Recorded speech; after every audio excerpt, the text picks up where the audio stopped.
Okay. What I thought we would start with would be just a couple of very kind of general questions about your own writing. In your writing, you grapple with obviously many complex ideas and concepts, yet you seem intentionally to cultivate a kind of conversational and even colloquial tone, a style of writing that I identify with philosophers like the later Wittgenstein or Austin and Putnam and Rorty. How would you describe your writing style? And do you see a relation between your style and the ideas you want to convey? I don't think that I see any close relationship between the style and the subject. A friend of mine, Arnold Eisenberg, who wrote quite a lot about aesthetics, once said to me, I think before I had written anything, said the way to write a paper in philosophy, he thought, was to begin by asking a question that anybody could understand, or let's say pose a problem in such a way that anyone would see that it was a problem. And I followed that advice for a long time, and did begin most of my papers anyway with either a problem or a question. And since I tried to pose it in such a way that anybody could see that it was a problem, I think that encouraged me to write the rest of the essay in such a way that the person didn't have to have any special background in philosophy. I'm often told that my papers are very difficult, but that was certainly never my aim. My aim was quite in the other direction, and I'm gratified by the fact that people do seem to make something of it who don't have any technical background in philosophy. I think the only other thing I can say about my style is that especially when I first started writing, I found it incredibly difficult to start. And part of the reason was I would imagine the first sentence, and then I'd ask myself, but wait, what comes next? And pretty soon I was writing the whole paper in my head, but any problem I came to in the composition or organization stopped me from even writing the first sentence for fear I would be somehow trapped. And when I did finally write something, I usually often found, that the first couple of pages, which were meant to sort of ease one into the subject, were better left out. So I'd throw away these painfully constructed early pages completely. I'd see, well, why don't I just start right there with so those are the only two things I think I can easily say. Well, you've already anticipated my second question, which is it sort of follows from the first. And when you write, is there a methodology or is there a process, or if you had to describe what might be loosely called your writing process, how would you describe it? When you actually begin to write, do you do a great deal of revision? It sounds like obviously you do. Or is it are you settled on where you're going? Does the writing itself clarify things for you or make things more complicated for you? Would you talk a bit about how you perceive yourself actually generating written texts? I think I never start a paper where I don't think I know how it's going to be constructed and how it's going to come out. In fact, I hope you won't hold this against me, but I in some cases, I think I see an interesting way of putting things together. And so to speak, that's the answer. And then I ask myself, what's the question? But I think I always believe that I have a pretty clear idea how a paper is going to go together before I start. I'm always thinking quite a bit ahead of wherever I'm writing. And as a result, I don't do a great deal of revising. That clipping off of the first 2 or 3 pages is one massive event which takes place fairly soon after I've gone beyond that point. In the throes of composing a paper, I find that I think about it a lot. When I'm trying to go to sleep or when I am half asleep. Ways of putting things often occur to me when I'm not in the midst of writing, which solve some problem of organization or of leading from one topic to another smoothly, or even a good idea that I hadn't had. I find that those relaxed moments when one is not actually writing but is from day to day in the process, absolutely essential. Do editors help you very much when you write a paper? If you get, do you get feedback from, editors or other readers or colleagues who help you actually construct your argument, or do you find that that kind of collaboration isn't very important in helping you put together a piece, let's say, for publication? I don't think I've ever had any substantial help from an editor. I've often wished I had, but no, the kind of thing I've had from editors is usually that they and I don't agree on how to punctuate. And I've had battles with the Journal of Philosophy, for example. I think the first thing of mine that they published, they insisted that periods and commas go inside quotation marks. Go outside, that's right. Periods and commas go outside. How is it? They go inside and the semicolons and colons go outside. And they said, this is absolutely standard practice in this country. And I wrote back and said, not so. The New Yorker does it the way I do it. Whereupon they backed down. Since then, I think most journals let you go your own way there because there are actual things that philosophers worry about with respect to quotation marks that other people don't and shouldn't worry about. But aside from that and the fixation that the editor of the Journal of Philosophy had about whiches and that's, I can't remember much guidance. Where I do get a help is, I should also say, I often circulate a paper to colleagues and friends and say, please make your suggestions.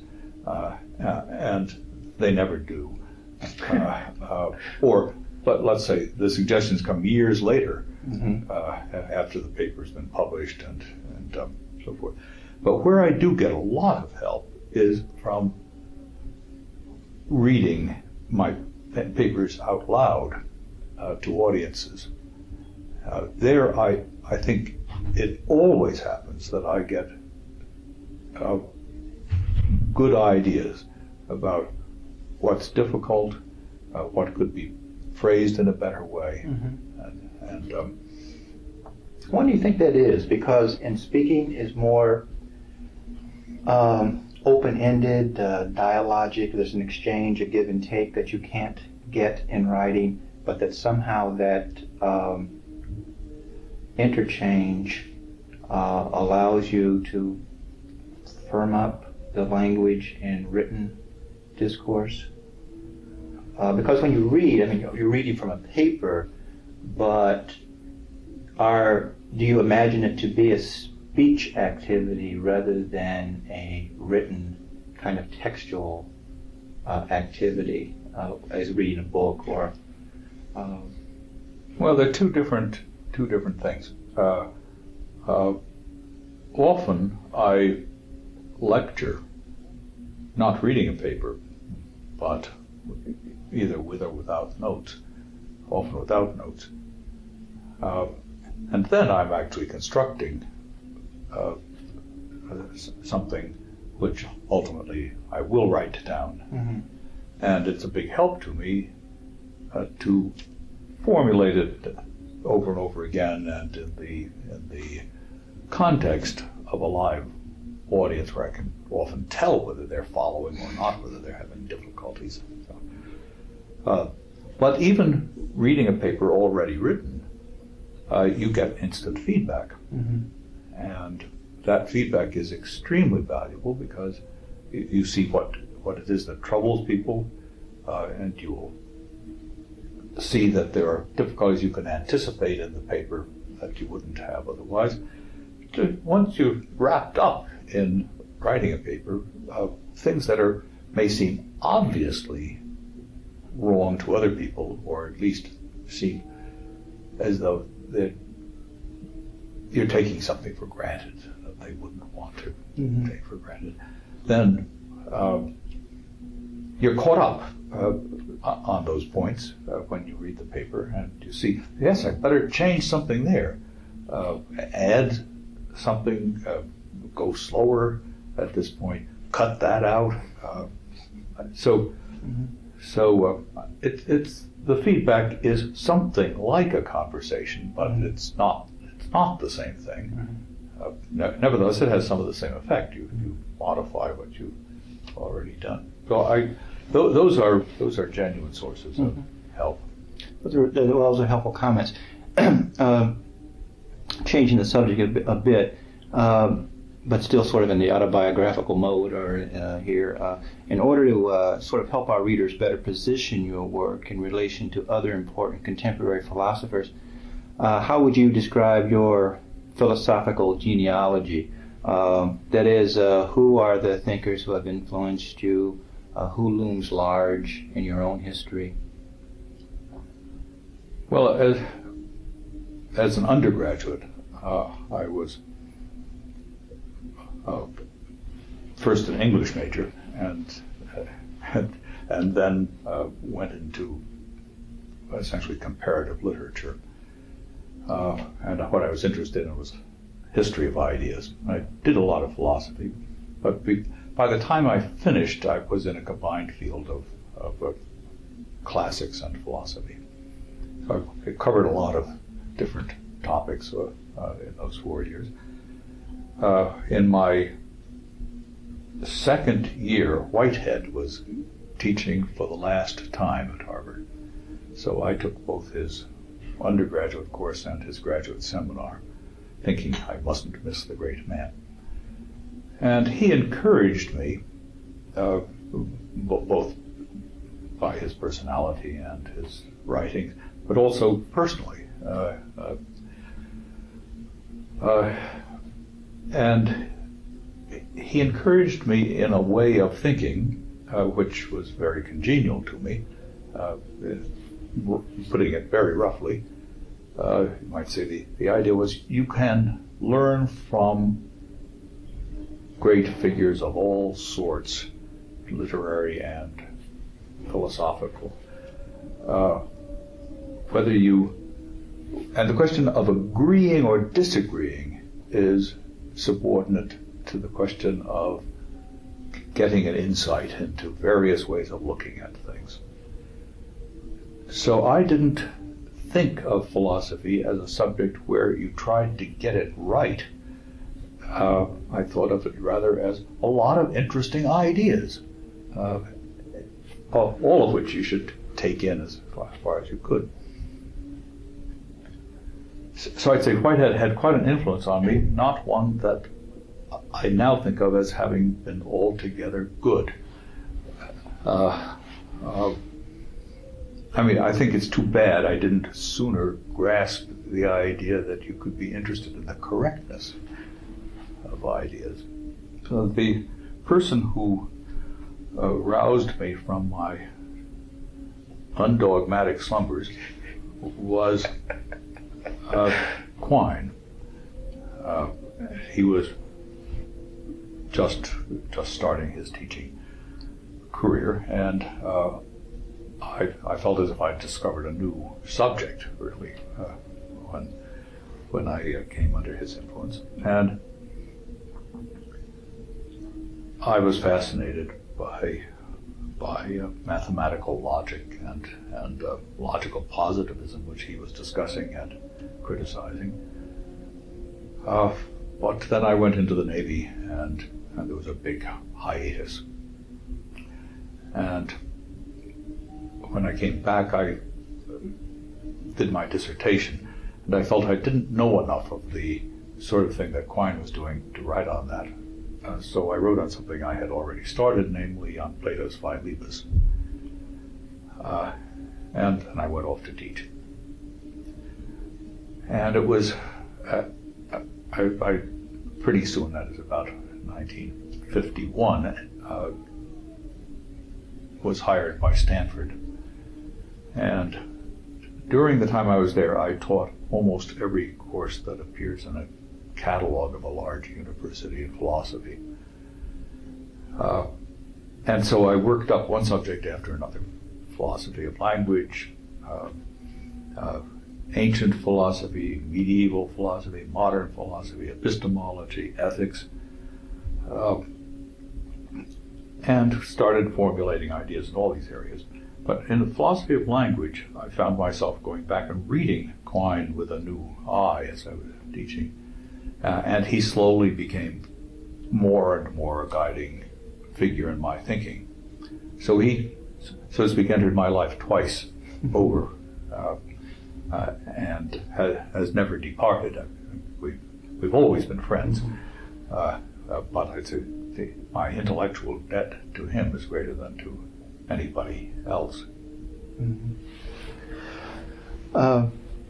One of the intellectual developments that has influenced directly the study of writing is something that's come to be called Anti-Foundationalism. In your survey of the passing philosophical scene, how would you assess the importance and the impact of Anti-Foundationalism? Has Anti-Foundationalism won the field in philosophy? Well, the answer to the last question is no. It hasn't won the field. The foundationalism is alive. I'd like to think it isn't well, but it's certainly very much alive. There's a question what exactly one means by foundationalism. That is, let's say the British empiricists were foundationalists of one kind. Everything comes from the senses in some way or other, and that provides a foundation for epistemology. Another version is the Cartesian idea that what we know for certain is what is in our own minds, and anything else we know we have to construct from that. Those are two quite different sorts of foundationalism, though they often appear together for various reasons. Now, Quine is a foundationalist in the general sense of the British empiricists. Everything comes from the senses and is constructed on that basis. So there is a firm foundation, or foundation anyway. Now, his way of making it the foundation is not the same as the positivists or indeed anybody really who went before him, because it's his form of foundationalism is consistent with a kind of holism. As you take the totality of what's available in terms of sense, impingements on the senses, and then the rest of your intellectual edifice is built on that, though there's no direct tie between any part of that edifice and what is given in the senses. Now, I have departed from foundationalism completely, as that is perhaps one of the biggest differences between my views and Quine's. And I think I never went for foundationalism. That is, I was never taken by any version of it. It always seemed to me to be a mistake. And I can remember, in fact, in my amateurish way, arguing with Quine about this, even back when I was a first-year graduate student. And it's been a topic of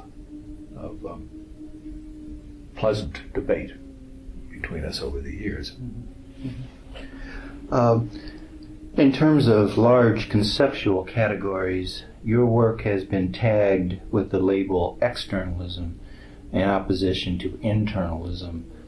I know that a response to this next question requires more discussion than you can give it here, but can you describe the primary difference between, say, an externalist conception of language and an internalist conception, and what hangs on these differences? Yeah.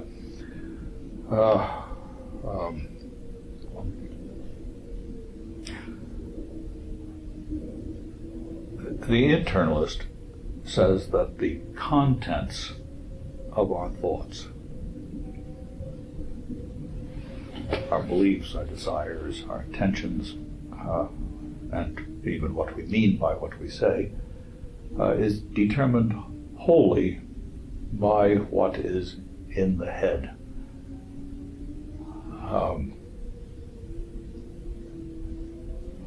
In that respect, that's roughly a Cartesian position. And there are lots of internalists around. The externalist says, no, there are factors external to the person which are determinants of the contents, not just causal determinants, that's obvious, but, so to speak, in a logical sense. For example, one view, this is just an example, would be you can't have a thought about an apple if you haven't had at some point in your life some contact, indirect or direct, with apples. So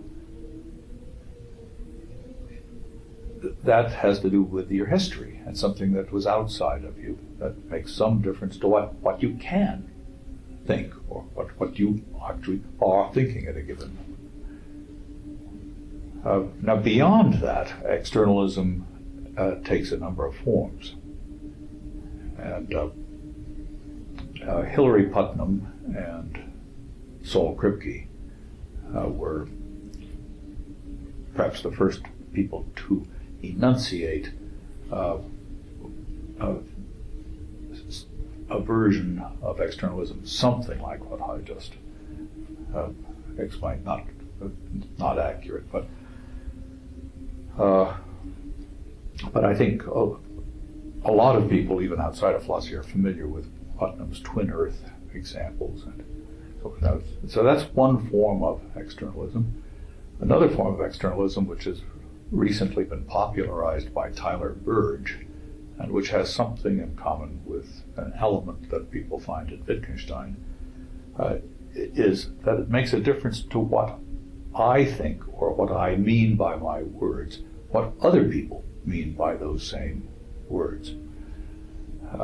So that, again, what I mean isn't fully determined by what's in my head, but also depends upon what's in other people's heads.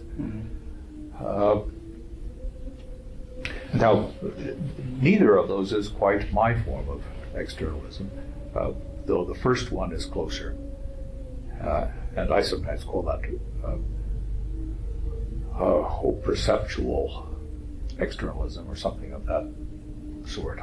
I'm not convinced about the social thing for reasons I can go into if you want to. Yeah.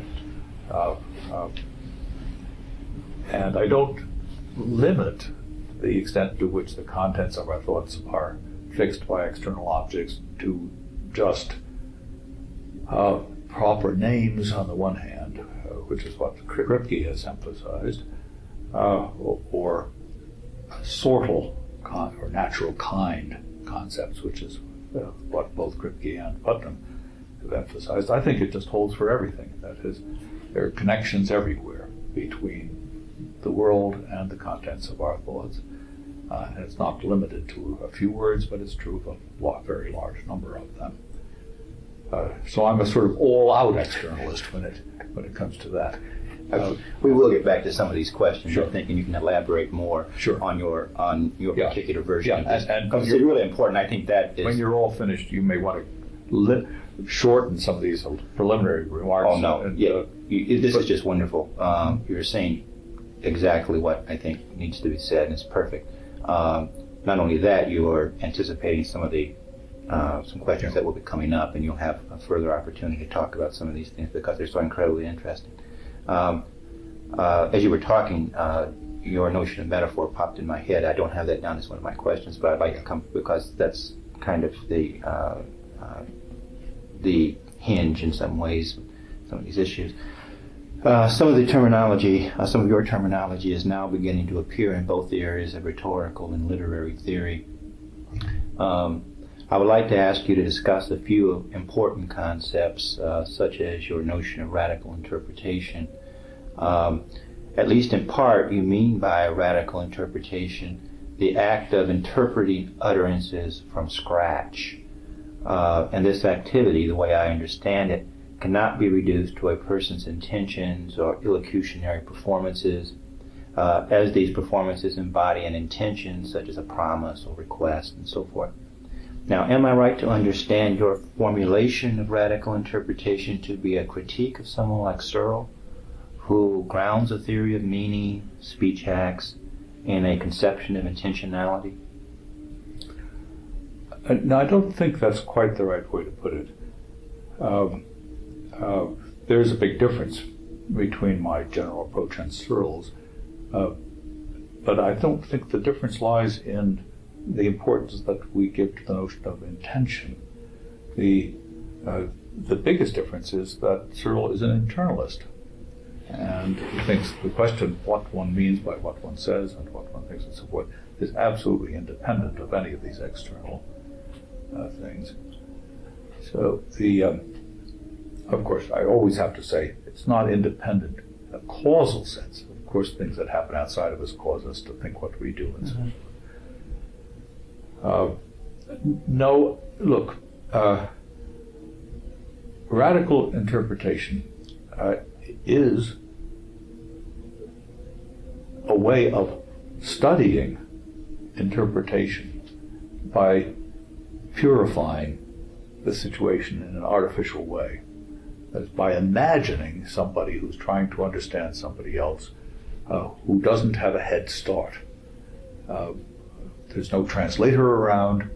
There's no dictionary available. He's got to work it out. And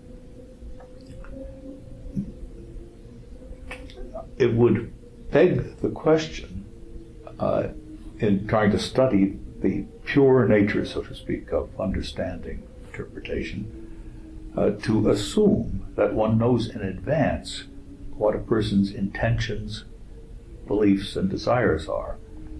Because I hold, at least, that you never could get a detailed picture of any of those things unless you could communicate with a person. So you can't say, all right, let's assume I know all of a person's intentions and I'll work out what he means, because of course one of his intentions is to mean a certain thing. So it's going to, so to speak, beg the question that you're interested in to assume that. So it's not that I say I'm paying no attention to intentions. On the contrary, I think you don't say something unless you intend to be interpreted in a certain way. Mm-hmm. Without that intention, it's not a speech act in the ordinary sense. So I'm not doing away with intention at all. Intentions are absolutely essential to speech. It's just that I don't want to, when I'm asking the question, what is involved in interpretation, I don't want to begin at such a late stage in the process that I assume that I know what the person's intentions are. By the time I know what he means, I have got to know what his intentions are. Right. Yeah, precisely. Again, the reason I brought Searle up is that it seems to me that Searle has it backward, in the sense that he begins with some sort of theory, it seems to me, of intention, and yours is a very kind of more weak notion of intention. I mean, for example, intention sort of, to some extent, is always there, but it comes sort of after the communicative interaction that has to take place before it could ever be revealed, and not prior to it in some way. For example, you can't have a theory of speech acts that'll do very much work for you. I mean, as a way of predicting, or as a way of a framework theory, as you refer to it in some of your work, that a notion of intention has to be or cannot be the master key that's going to allow you to somehow unlock meaning. Here's what I would say. There is no master key. Right. Or framework theory. If I'm to use another kind of metaphor here, that you can have prior to a communicative interaction or situation. Yes, but what I don't want to go in the other direction either and say you could understand a person first and then find out what their intentions are. No. Because you can't understand them unless you know something about their intentions. So there's nothing that's prior there. Right. You've got to work your way into the whole system at the same time.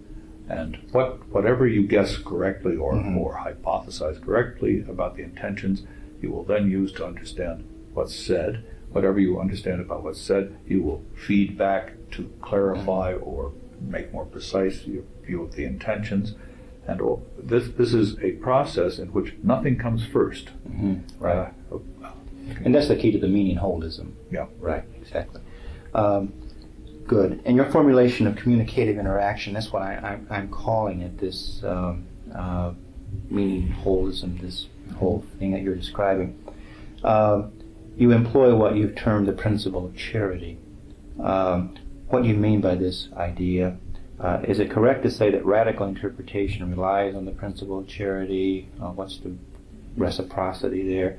How is your idea of the principle of charity different from something like the cooperative principle?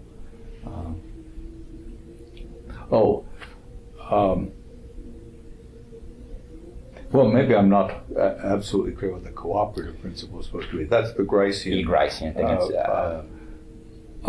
idea that there's an assumption in conversation that you're trying to get certain things right and so forth.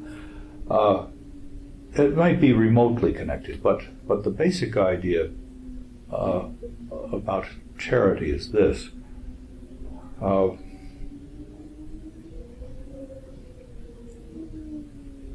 I start, let's say, the principle of charity is enforced by other considerations. It's not something that comes all by itself. And the other considerations are these. Thought and speech have an essential element of rationality built into them. And all I mean by that is they have propositional content. And propositional contents are in part identified by their relations to each other. If you believe that everything is green, then you have to believe that this table is green. Or if you don't, you, so to speak, temporarily departed from standards which you've got to have if you're to have the thought that this is green or that everything is green. Because you can't have those thoughts without those thoughts being related to others. And those relations are logical, many of them not as simple as the one I'm suggesting, because the induction may enter into it and all sorts of other things. But if it's right that you identify the contents of a thought or a sentence, an utterance, in part by locating it among others, actual or potential, then the principle of charity really just formulates that recognition of the element of rationality. It says, in interpreting somebody, you've got to make their thoughts hold together to a certain extent if you're going to see them as thoughts at all. Because that's what thoughts are like. They have this element of logical relations to one another. And although people can certainly be irrational, they can certainly have thoughts that don't go together and so forth, you can't see them just as having a bunch of atomic thoughts unless there's a lot of system there, a lot of rational coherence. You can't make any sense out of irrationality. So the principle of charity, that's all there is to the principle of charity. It is the recognition in interpreting somebody of the fact that you have to make adjustments in the totality of things that you attribute to somebody so as to make enough sense of it to call it an interpretation of thought or meaning. Mm-hmm.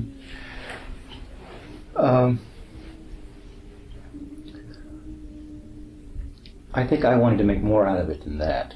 I thought the principle of charity in relation to radical interpretation was the very hinge on which swings the notion that in order to understand that we don't understand, we already have to share a great body of already accepted, almost holistic experience and language and being in the world. That's not wrong. All I was talking about just then was the way, the logical relations between propositions. That's a form of holism. Since nobody is perfect as a logician, a complete account of anybody's thoughts will no doubt uncover some inconsistencies. But in order to uncover inconsistencies, you've got already to have firmly identified the thoughts that are inconsistent with each other. Mm-hmm. And to have identified them, you have to have put them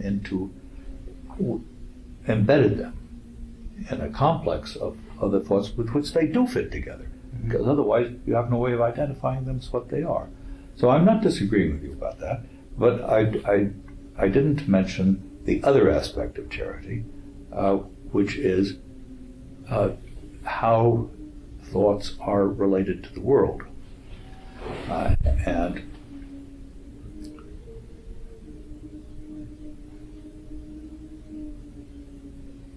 I don't know whether we want to go very far into this subject right now, but externalism already says there's a connection between the contents of people's thoughts and and their causal relations with the world itself. In fact, I would say if it weren't for that, we wouldn't be able to interpret somebody else. It's because we share a world with them that we can get the hang of what they're talking about at all. So, again, the word charity is a misnomer here because it's not being kind to people. It's a condition for understanding them at all. But it has charity, if you want to miscall it so, has two features. One is it says you can't understand somebody if you don't see them as sharing a world with you. And the other one is you can't understand somebody if you don't see them as logical in the way that you are, up to a point, of course. Absolutely good. In several of your unpublished papers, maybe published ones by now, we can check that mistake later on, you talk about triangulation. I think of triangulation as a way around the problem of correspondence and language as mediation. Will you tell us something about triangulation? Basically, what do language users do when they triangulate?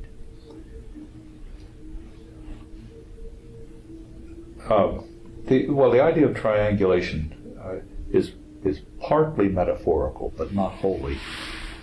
So, the basic idea is that our concept of objectivity, our idea that our thoughts may or may not correspond to the truth, is an idea that we would never have got if it weren't for interpersonal relations. In other words, the idea is the source of objectivity is intersubjectivity.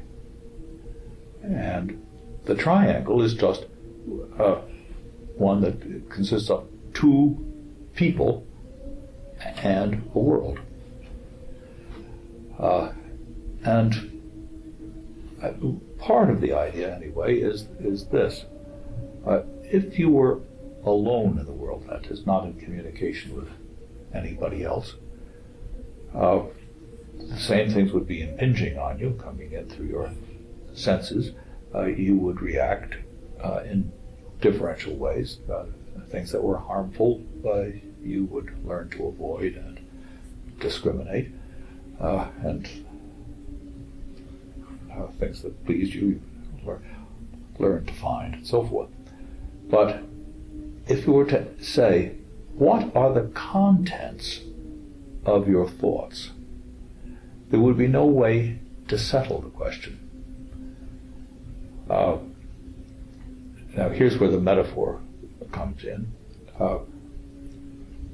If you were to ask, well, when you're reacting in a certain way, let's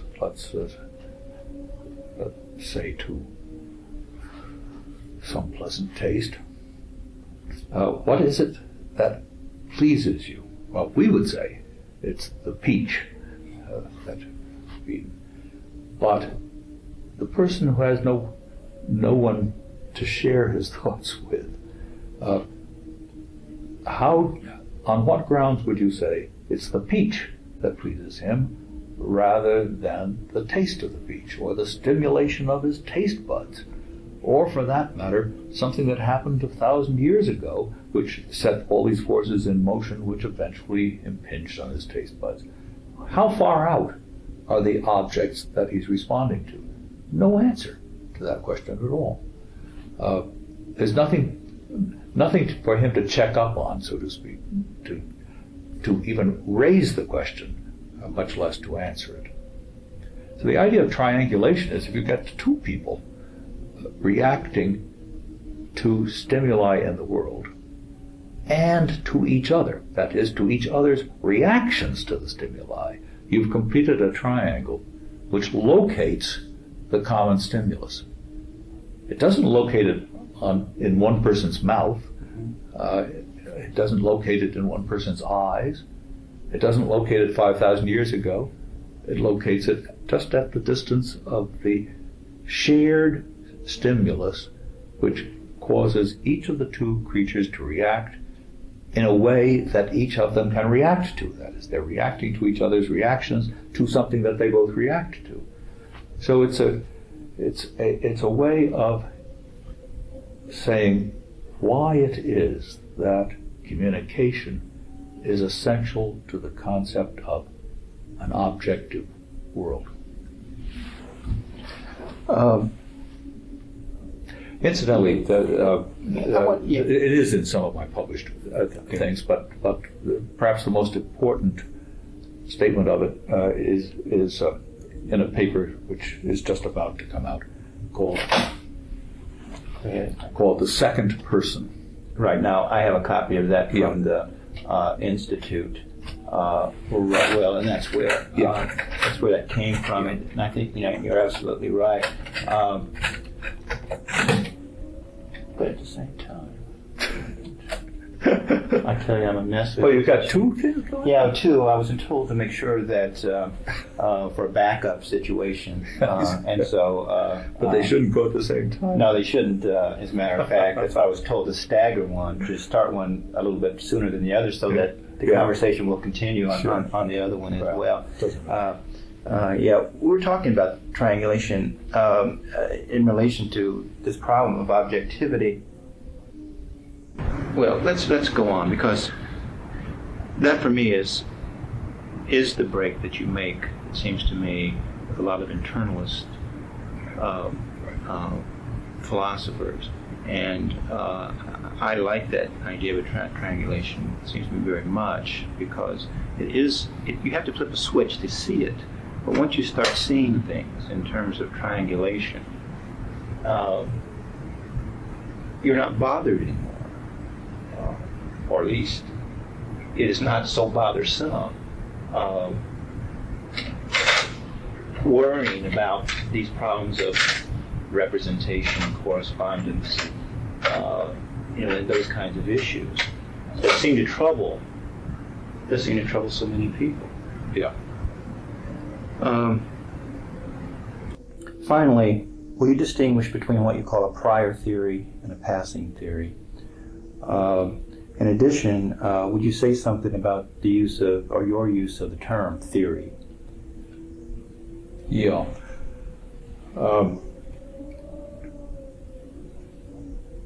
Well, the idea of the distinction between prior and passing theory is just the difference between what one anticipates that somebody will mean by something he says, and what one decides was meant after one is exposed to an utterance.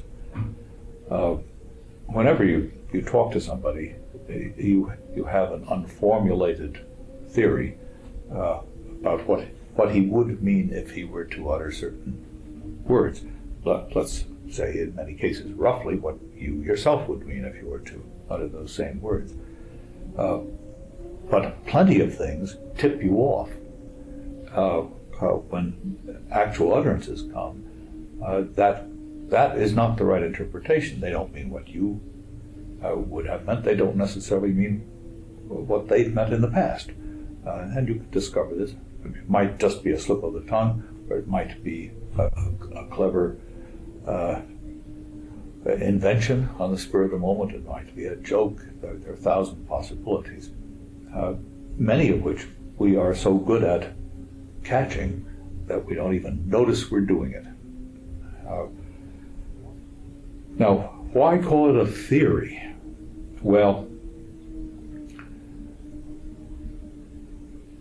I certainly don't think that people cook up a theory for interpreting others in anything like an explicit way. People can't even characterize their own language beyond a very primitive threshold. And many people, like Chomsky, for example, have thought that the way to handle that is to say that they have an internalized theory, which they it's not explicit, but it's implicit in some sense or other. I'm more inclined to say, well, they have certainly an infinite capacity. That is, they're prepared to interpret any of an indefinitely large number of things that might be said. It's as if they had a theory, because if you had a theory of a certain kind, then you could make explicit all these things. Now, instead of saying, so in some mysterious sense they've got the theory, I'm much more inclined to say that the person who needs the theory is the philosopher who's describing what it is that they know or believe. I can't say all of the things that I expect. I can't say what the truth conditions of all of your sentences are, or even might be, without using a theory. All of your expectations can be identified by using a theory. You don't have to have the theory. I have to have the theory if I'm going to say what all those things that you know. Mm-hmm. You know that my sentence, snow is white, is true if and only if snow is white. Or at least you think so. There are an infinite number of things like that you know. Each of those you actually know explicitly. Mm-hmm. I mean, you know that connection between the sentence and its truth conditions. But you don't need, that's all you need, is to have all of that. I want to say what it is, all of that. So in my speculations as an armchair theorizer, I will specify what you need to know in order to interpret somebody by producing a theory. Mm-hmm. But theories don't actually have to match. I mean, it is not... No. Yeah. That's right. No, at best, they come nearer or further away from being correct. Luckily, we can make lots of adjustments as we go along. And again, the adjustment is really in my theory of what you're doing rather than in their heads. But I think communication is always incomplete. It's not as though anybody ever gets everything right. It's just a matter of degree. And that's another important notion, I think, for composition specialists and rhetoricians. There are many who think that there is some sort of way to capture that interaction that can do some work for us, that actually can sort of tell us in some sort of almost predictive way. I can write it on the blackboard. It's a cognitive process, and it can be modeled like this, or it's a process of schema development or something, or script theory or something that sort of kind of goes like this. A follow-up question about the passing theory. In ordinary communicative interaction, day-to-day utterances, the passing theory is still always there. It doesn't disappear. It is just that we have become so habituated to using crutches, another one of your notions in relation to convention, that they become to some extent transparent, the passing theory. Is that... Well, each of us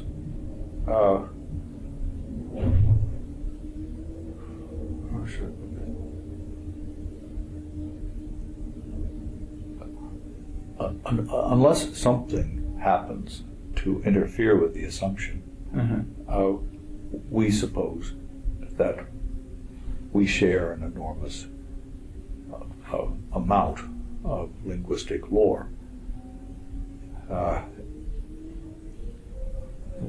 In fact, we don't ever share it exactly.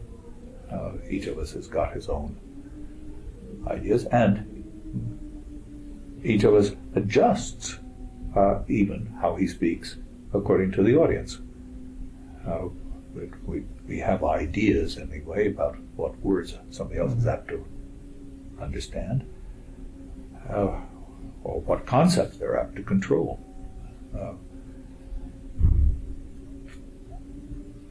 The passing theory on the part of the speaker is what he thinks at the moment somebody else will make of what he's saying.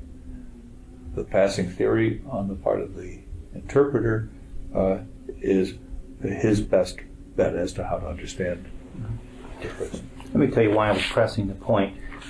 In an article that I believe I sent you, there was a response written to it, and in the response, that issue was raised about the relation, basically, between the prior and the passing theory. And in the response, a man from the University of Minnesota, he says that I agree with Davidson that linguistic competence cannot be sufficient for understanding in every case, but I do not draw Davidson's startling inference that such competence is insufficient in any case. In my view, Davidson, and Kent after him, confuses our mastery of a language with adequate description of that mastery. An adequate description is, of course, a theory, but mastery itself is not. It is this confusion, I think, that leads Kent to speak hyperbolically of, quote, the thoroughly hermeneutical character of communicative interaction, close quote, and to insist that this interaction, quote, requires us to interpret continually and publicly the languages of others in an attempt to match our vocabularies with theirs. He's quoting me, and that may not be exactly what you mean. This sounds as if explicit theory is a necessary condition for understanding in the ordinary case, but it is not. Mastery is enough. Now, my response to that was this notion of mastery. Right. What is it that you're mastering when you master language? Yeah. Obviously, if you get everything right, you've mastered something. Right. But whether all of that should be considered part of knowing a language, I think myself it's quite easy to see that you have to know, to understand even a single utterance, you have to know something that cannot be a rule of language in any way at all, and that is, you have to know what language the person is speaking, more or less, right? I mean, these sounds might mean something completely different in another language, and the rules of the language can't tell you when somebody is speaking that language. So that's something that you have to bring in from outside. So I mean that's just a very simple case. I think it's a much broader point than that, but that's enough to make the point that mastery of the language, if that's restricted in any way at all, if it means anything, I mean, if it carries any weight, it does any work for you. Exactly. Right. Exactly. Which brings us to ties in with the next question, an oft-quoted passage of infamous passage from A Nice Arrangement of Epitaphs. You write that, quote, linguistic ability is the ability to converge on a passing theory from time to time. If we do say this, then we should realize that we have abandoned not only the ordinary notion of a language, but we have erased the boundary between knowing a language and knowing our way around in the world generally. I conclude that there is no such thing as a language, not if a language is anything like what many philosophers and linguists have supposed, close quote. Now, this kind of talk strikes some rhetoricians as clearly counterintuitive and others as downright crazy. Would you help us better understand your meaning when you say that there is no such thing as a language? Yeah, sure. Of course, you've got to add the proviso that if that's what, if by language you mean what philosophers have supposed. And in fact, elsewhere in that essay, I say in a fairly sharp way what those assumptions are that I think are wrong. They include such things as the idea that there is a single repertoire of expressions and with their meanings, with their semantic interpretation, which everybody shares, and that I say is just wrong. There is no such thing that's shared. People differ. Every person has got his own language in that sense, but to say every person has his own language, is to say there is no such thing as what philosophers have supposed was a language. Interestingly enough, this one thing, anyway, is a view that I apparently share with Chomsky, because he said exactly the same thing. Everybody's got his own way of doing it. Of course, there's a tremendous amount of overlap. If there weren't, talking would be much more mature than it is. But I think maybe what's more shocking. I don't think that view is very shocking, really, if you understand it. I think what's much more shocking is my view that it's not essential to linguistic communication that that people who are talking to each other speak anything like the same language. In fact, it's very inconvenient if they don't, but it happens even. I sometimes carry on conversations with people who are speaking French. I speak English, they speak French. It's not usually highly conversational that way, but when I read papers in Europe, I'm constantly asked questions in German and French and Spanish, and I answer them in English. And they understand me, and I understand them. But there you might say we have a background that allows us to translate back and forth. That's true, but we could do it from scratch. It just would be very hard. And that's another way of saying, again, is it not, correct me if I'm wrong, that language is not convention bound. Yes, that is exactly right. This is something, as you probably know, a nice derangement of epithets was published along with two attacks on it, one by Ian Hacking and one by Michael Dummett. And I did recently go to a conference in the middle of Sicily with Dummett, and I finally produced my answer to that, and he is about to produce his answer to my answer, so this will go on, no doubt. But he is strongly opposed to that idea. He thinks speaking as others do is not just a convenience, but absolutely essential, as, let's say, Burge must, since he thinks what we mean depends very much on what other people mean by the same words. There's a big issue here for philosophers, anyway, because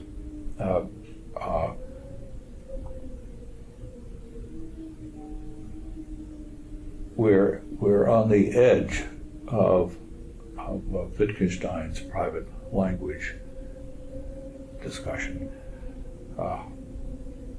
Do you know Kripke's book on the private language issue? Well, Kripke's view is, and he thinks, or let me put it more cautiously, Kripke attributes the following to Wittgenstein and seems to endorse it himself, though he doesn't absolutely commit himself.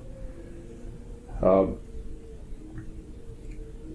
the idea is that a certain element of objectivity, which is essential to meaning something by what you say, is injected only by there being a custom or a habit.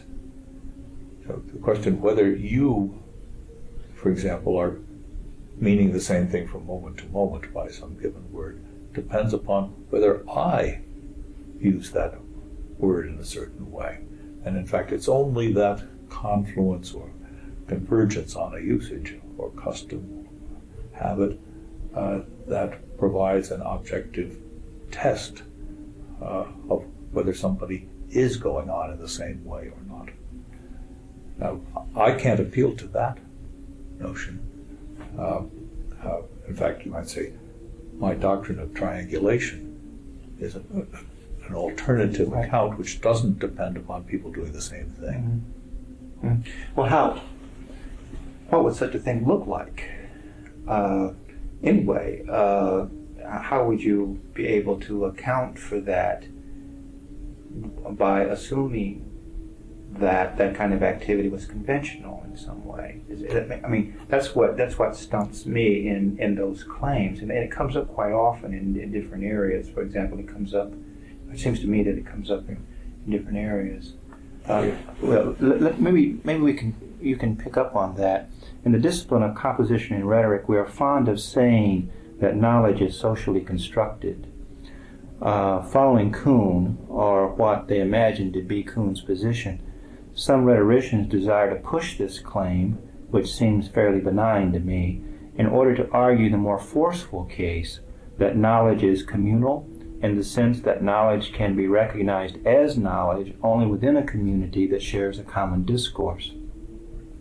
It seems to me that this communitarian formulation buys into the idea that knowledge or truth is relative to a conceptual scheme, a formulation that you roundly criticized. What are some of the problems we encounter when we insist that a framework of social conventions guides or structures what we can know or can say about the world? I don't know if I'm... It's a Kuhn problem. Right. Well, yes, I shouldn't pretend to be any kind of expert on what Kuhn says, but if he says, as he seems to, that there's no objective standard against which to measure the correctness of a view except its acceptance.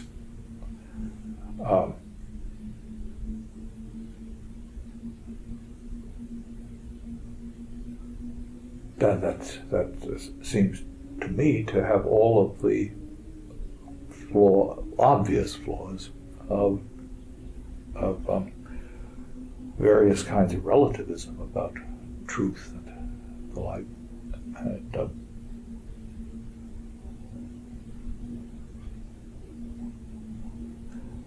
you have, in order to buy that, you have to be able to give a coherent account of the notion of truth, which is consistent with that claim, and I've never seen that. Mm-hmm. Otherwise, it sort of sounds attractive, but I don't know how one cashes it out. Mm-hmm. In the area of sort of composition theory, it's going to be called social constructionism after a man named Kenneth Bruffy. And he attempts to take Kuhn and mix in a little Rorty. And he comes up with these notions of community, conversation, consensus, that it seems to me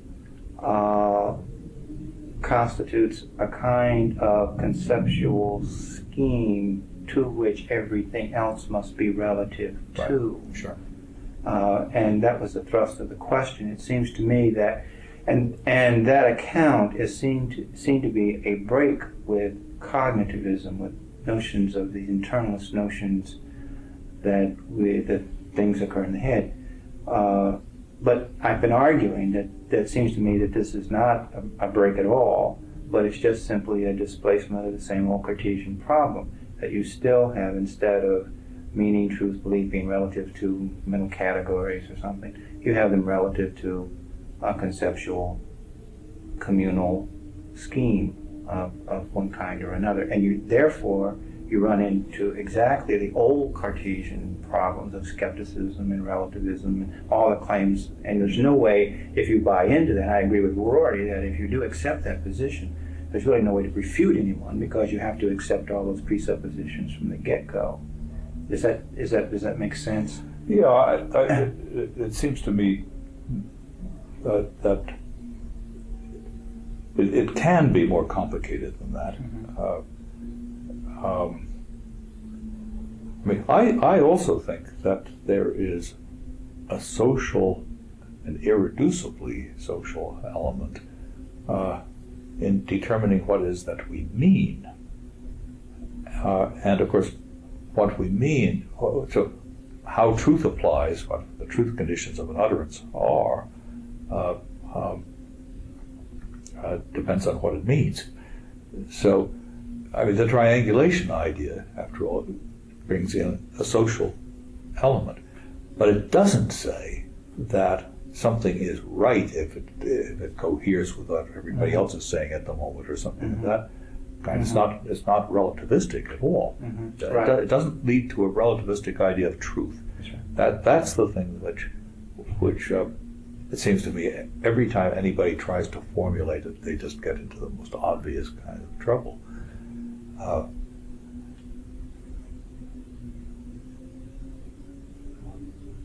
See, the thing is that there are obviously some truth.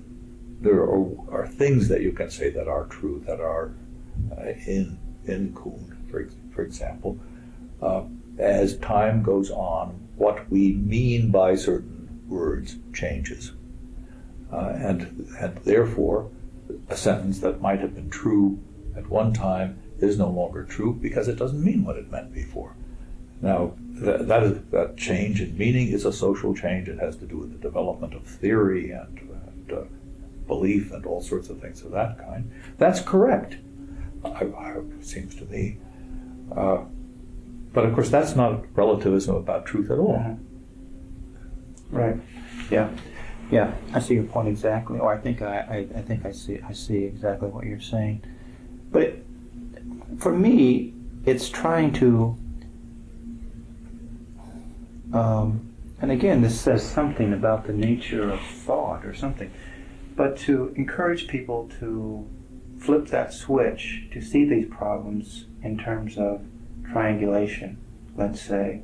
Because once you start viewing them that way, it's so difficult to think of it in any other term. And when someone raises that issue, I have such a difficult time saying, well, if you just wouldn't think about it that way, Right. and just think of it this way, but they don't want that. They view that as relativistic. I mean, that move as they want to argue, no, I have to have a reason. There has to be a ground on which you must give me in order for me to make that, to flip that switch.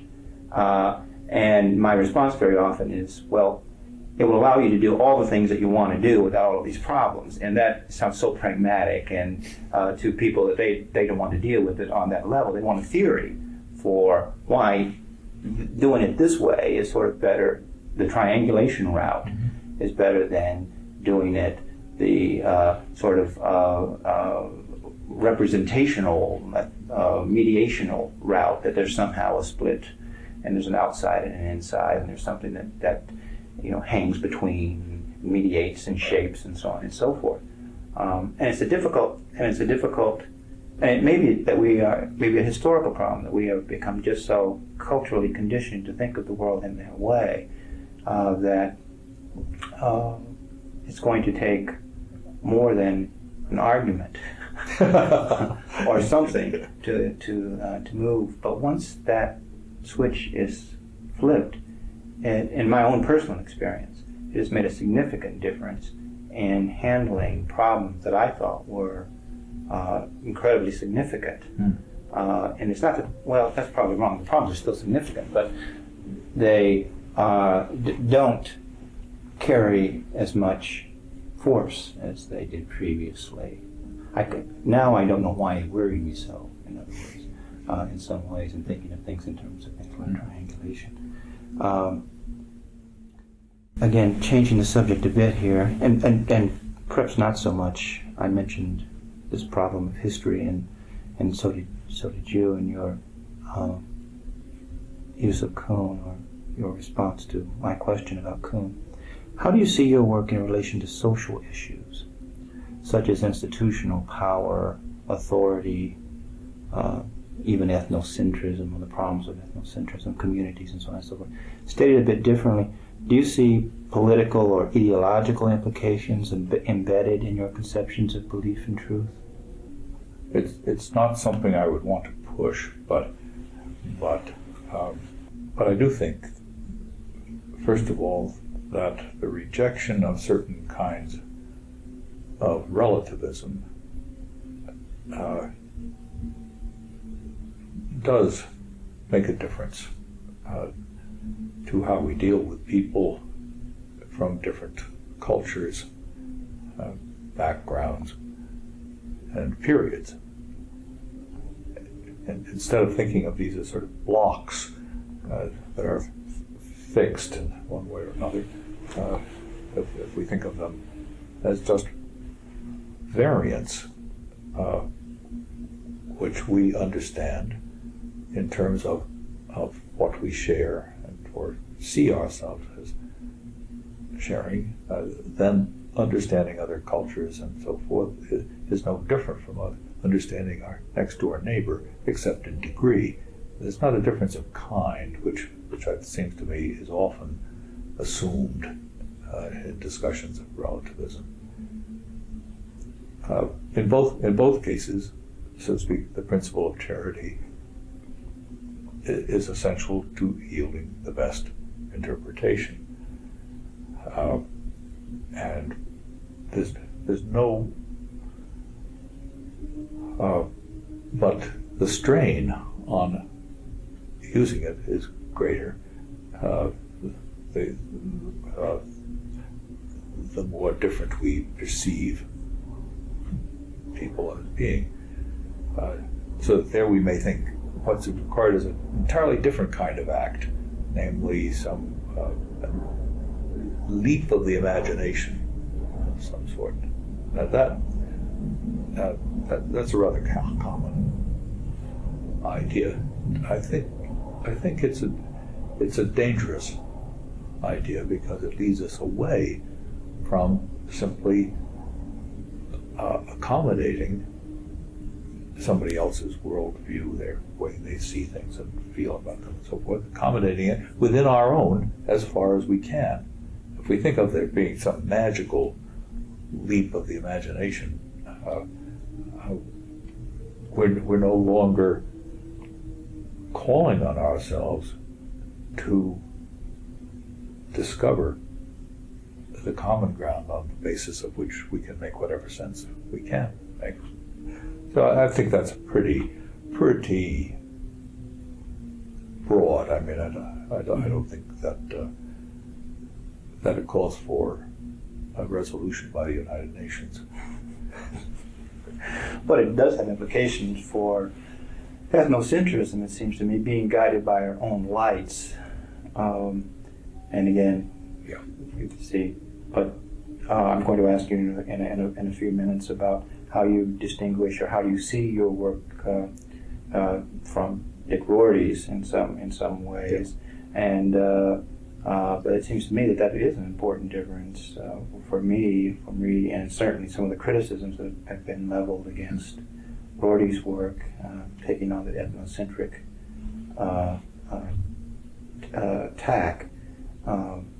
And again, and I've been arguing in some places that these notions of the principle of charity, triangulation, the passing theory, gets us around the problems of ethnocentrism. We don't have to fall back on throwing up our hands and saying, yes, we're ethnocentric, and we might as well admit it and and that's all we can do. Yes, you did send me something that you'd written on. Yeah, did I? Yeah. Yes. Yeah, but it seems to me, because that's, Yeah. and that's again the nature of the question, because there are important, it seems to me, questions of power relationships and ideological relationships among groups, especially that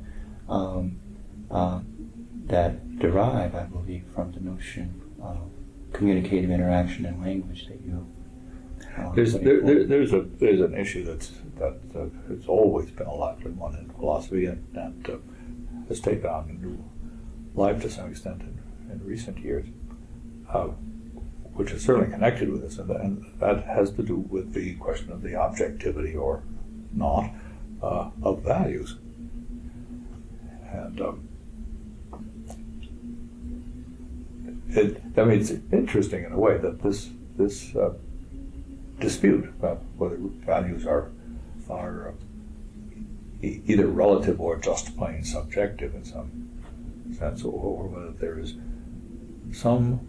whether some values are correct, besides some objectives, is as alive now as it was in Plato's day. It's quite wonderful. More so in some way. Yeah, that's right. Yeah, and now there I'm on the side of objectivity. I think we have no principled way of making a distinction between evaluative judgments and others, and that the same things, namely intersubjectivity, is the only source for understanding other people's values. Doesn't mean there's a difference of degree in the sense that we can disagree about values without being able to resolve the disagreements more than we can about some scientific matters. I think there are explanations for that, but I think that's a matter of degree and not an absolute distinction between our ability to resolve a problem in science as opposed to a problem in value. You think there's no principal or essential difference between the two activities. Is that what I'm hearing you say? That's right. People like Bernard Williams, with whom I argue about this, say, look, there's an absolute difference. In science, we have ways of resolving these things. And even when we don't resolve them, we have ways. We do an experiment and we see how it turns out. Whereas when it comes to ethical matters, there is no such methodology in important cases. Now, I'm not convinced by this, because if we do an experiment, the experiment doesn't tell us what to think.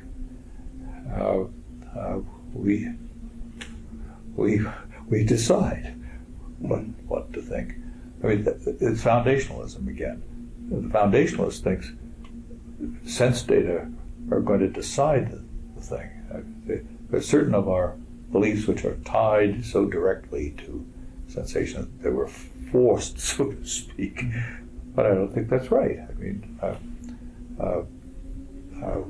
we interpret the experiment just as we do anything else. And in the same way, we experiment all the time with ethical things. I mean, just by acting, we express our values, and we often find out how it works out. Mm-hmm. So the authorization of a value or a belief would be again the holistic notion of other beliefs primarily.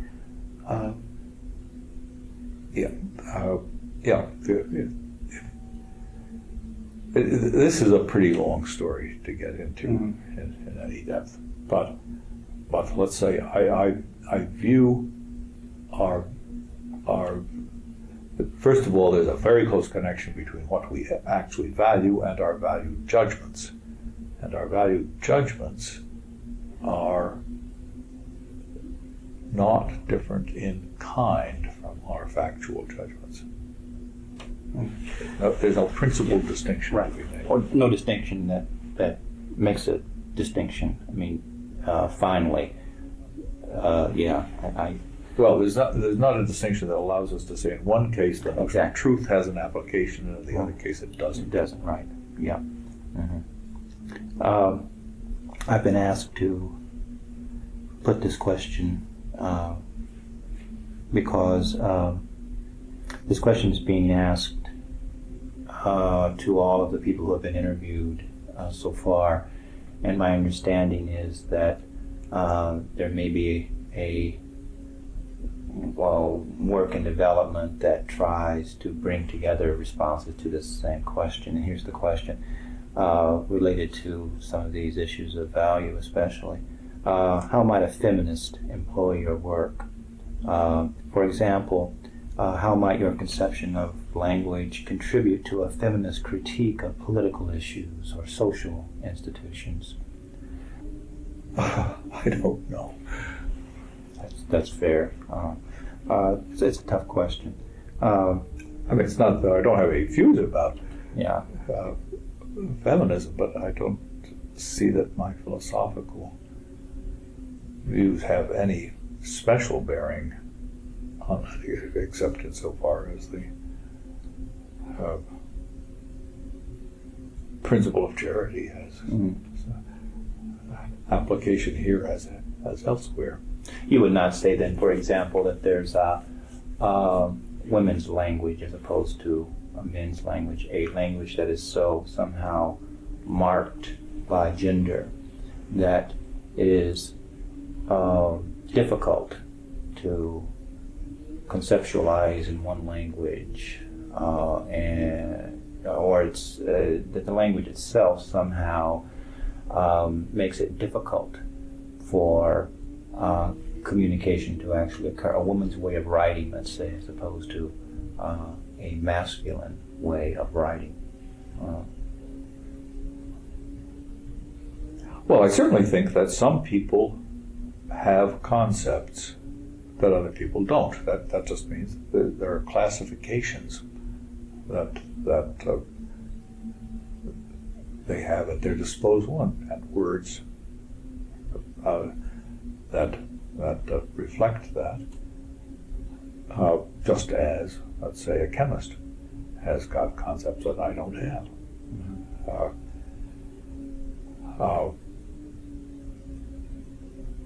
So I'm perfectly willing to believe that there are societies in which women have some concepts that are not widely shared or even shared at all by men.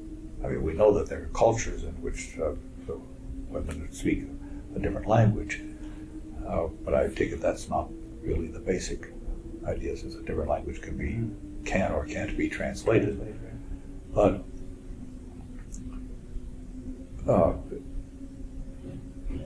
if you're asking me how widespread do I think that is in our culture, I think I just have to say that it doesn't seem to me to be a major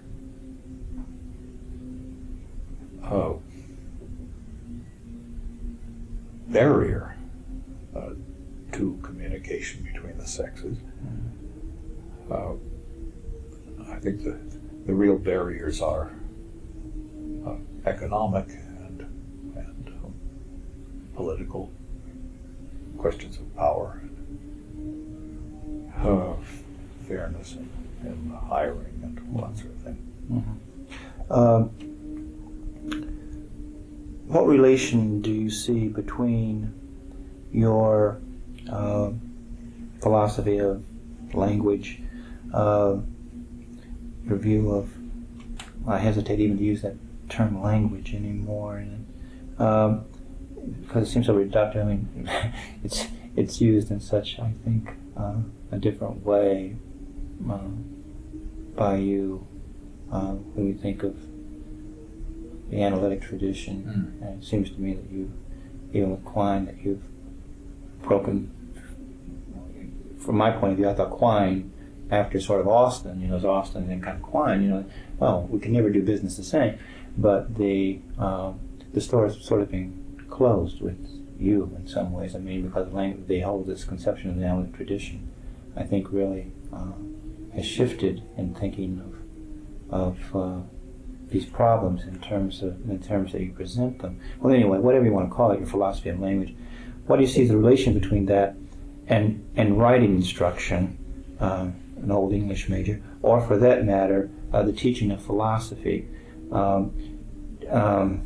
You've had a long and distinguished teaching career. Does your conception of communicative interaction inform your classroom techniques, your pedagogy? Do you see a relation even between when you ask people to write a paper, a seminar, that your notions of communicative interaction affect in some way how instruction in those techniques, or whatever it is that you do in the classroom, are related in any way? Well, the question, does it affect how I teach? I'm not quite sure, but there's a sense in which I think I don't think of myself primarily as instructing, or at least passing along information. I tend to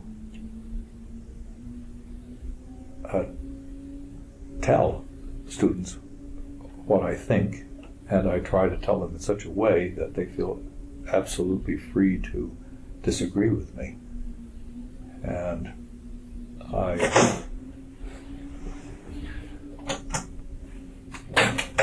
You can go ahead, the secretary will probably pick it up.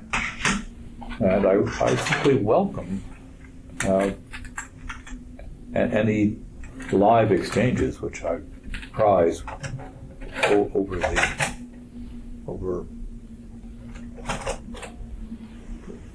just straight lecturing completely. You touched on this at the beginning, and it is something that I have thoughts about. I do think there's a big difference between communication by writing and by speech.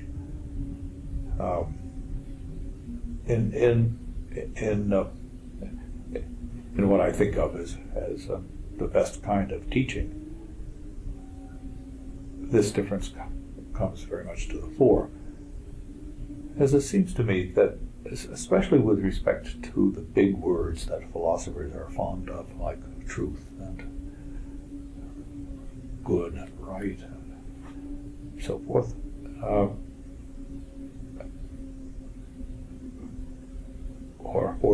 let's say courage, sincerity. These are words which are extremely important to us, but on the other hand, they really do change in force according to the situation in which they're used and the applications which we have in mind and so forth. And with respect to these words, and many others too, but it's important in this case, or democracy, just socialism. These words have, they're useful because they're fairly clear cases in which we're apt to agree if they apply or don't. And then there's a whole huge shadowy area, which often concerns cases that don't come up all the time or very often, or even are just ones we imagine for the sake of exploring the concept. We've never made up our minds how they apply in these areas because we never had to, or we didn't have to very much. And in the course of talking, we temporarily, anyway, form passing theories, we temporarily sharpen the concept just through dialogue. Now that can't happen in writing in the same way. So I think of conversations, especially with these big words which are important but vague, that in conversation itself we give them shape. Perhaps these shapes will be ones that will remain with us too after the discussion. But a whole lot of philosophy is like that. I mean, of doing philosophy and teaching, I think, if it's done right. A matter of people feeling out what it is they do think. It's not a matter of people bringing sharp ideas into conflict and then deciding who's right. Mm-hmm. I mean, that can happen too, but much more important and much more common is the ideas are taking shape as the conversation goes on. Let me ask you about how writing would fit into your triangulation metaphor. Let's distinguish between the production of discourse and the reception of it. Now, we can see pretty clearly how it would work, perhaps in the reception of discourse, that a text would be an object in the world with which we would triangulate and try to come to different kinds of generate passing theories and disagreements about the text. But what about the production of discourse, the actual production of that object in the world? How is that going to fit into your metaphor? Well, first of all, it seems to me there are a lot of different cases. If you have, let's say, two people who are dumb sitting next to each other writing notes, then the fact that it's written hardly makes any difference. It's very the same thing as talking. If they're writing each other letters, well, now a difference has occurred. For example, certain kinds of indexical gestures are lost. You can't point to something in a letter. Temporal references slip, and so on. If you're writing a proclamation to a group, then further indexical elements drop out because you're not sharing your ideas just with one person, but with a lot of them. And if you're writing a will, you're not going to be there to interpret it. I see. So I see there being a whole continuum, and say a novel, for example, is an especially interesting case, because typically the author does not expect interaction with the readers. It doesn't mean that there is no there's no feedback, or very little. It's not relevant in any very important way usually, unless you happen to be Rushdie or something like that.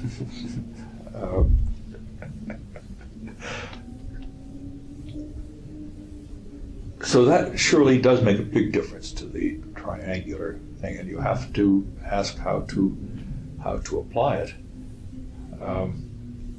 And what I think the only way to do that is to say something like novel writing absolutely depends upon there being conversational exchange.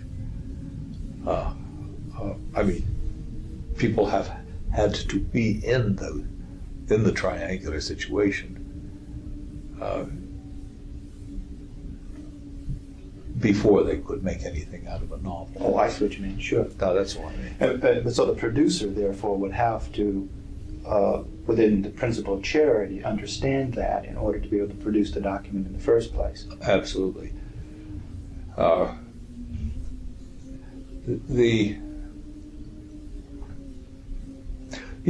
Because the normal way in which language gets related to the world is mostly lacking, or let's say it's deferred. It's established through indirect connections rather than direct ones. You don't learn what the names refer to from reading the book itself. There's no way. Mm-hmm. You have to have learned in some other situation. If the person wants to talk about Paris and London or something like that, you can't learn from the book where they are, because the book can't point, and the causal connections are lost to you. So there's a lot of dependence upon the kind of case that I think of as radical.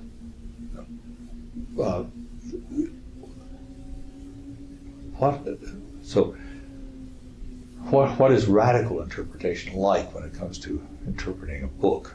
I think that's a very tricky question. And to tell you the truth, reading these essays in Dazenbrock's volume has made me think about this, which I'm sort of surprised I didn't ever think of it before, since I began with a great interest in literature.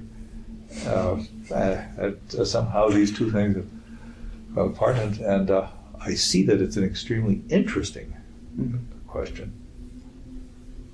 And all the discussion of the relevance of intention in interpretations seems to me to require,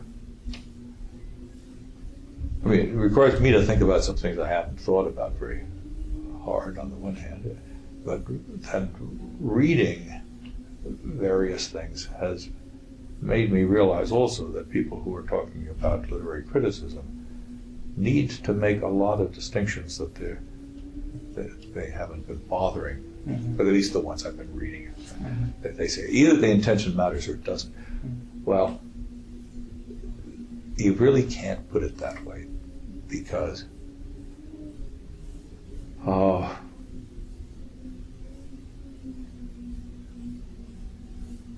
certain intentions on the part of the author have got to be known or assumed in order to make anything of it at all. I mean, if we were, this is so outrageous an assumption that may sound silly, but if we were to discover that the Iliad isn't in ancient Greek, but it's in an unknown language, we just now learned to decipher it, it doesn't mean anything of the sort that we thought it meant, would we go on reading it as being Greek? Some people say, yeah, read it any old way you please, but that seems wild. No, if we want to understand what's there, we need to know what the language is, more or less. So the intentions can't be totally irrelevant. I mean, there's no way that a book can say on its cover, understand this book as being in ancient Greek, because those very words may mean something else in the language it's written in. Right? But you can't go the other route, though, and say it is intention that authorizes interpretation squarely. I'm not. No. All I'm saying is you can't say that intention has nothing to do with it. Right, but that's a very different claim. Yes. Yeah. Oh, right. Now, on the other hand, it seems to me clear that when we're reading something as literature, some of the author's intentions in writing it are irrelevant. Indeed, some of a person's intentions in speaking are often irrelevant. The thing is that any act at all has got a million intentions. Mm-hmm. It's not some one intention. So you can't constantly talk about either it counts or it doesn't. What's the it? Mm-hmm. I mean, some of the intentions are relevant and some are not. And the big problem is to pick out the ones that are relevant. Mm-hmm. And it seems to me there are some very important and interesting things to argue about. Mm-hmm. Mm-hmm. Mm-hmm. Well, how do you do that? How can you finally make a claim that you have discovered those intentions that you want to in some way privilege over other kinds of intention?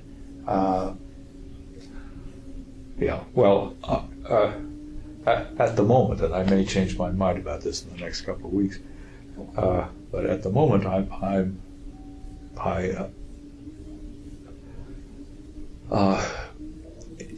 when it comes to aesthetic matters, I tend to say there's no point in telling other people what they should be interested in. Anything that you learn about a piece of literature may change its value to you, its interest, its informative content, whatever. Reading biographies of the author may be considered very low class, but in fact it may alert you to things that are in the work that you wouldn't have noticed before. And I don't have some theory about what the right thing to look for is. But that doesn't stop you from distinguishing, though. I mean, you could still make a lot of distinctions and say, well, most people would agree that this is irrelevant. Most people would agree that this is relevant.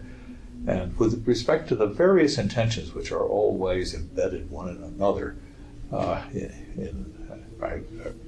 people are right to make money, to be famous, to impress their girlfriend. Which of all these million things should we pay attention to, or is it interesting to, or worthwhile, or whatnot?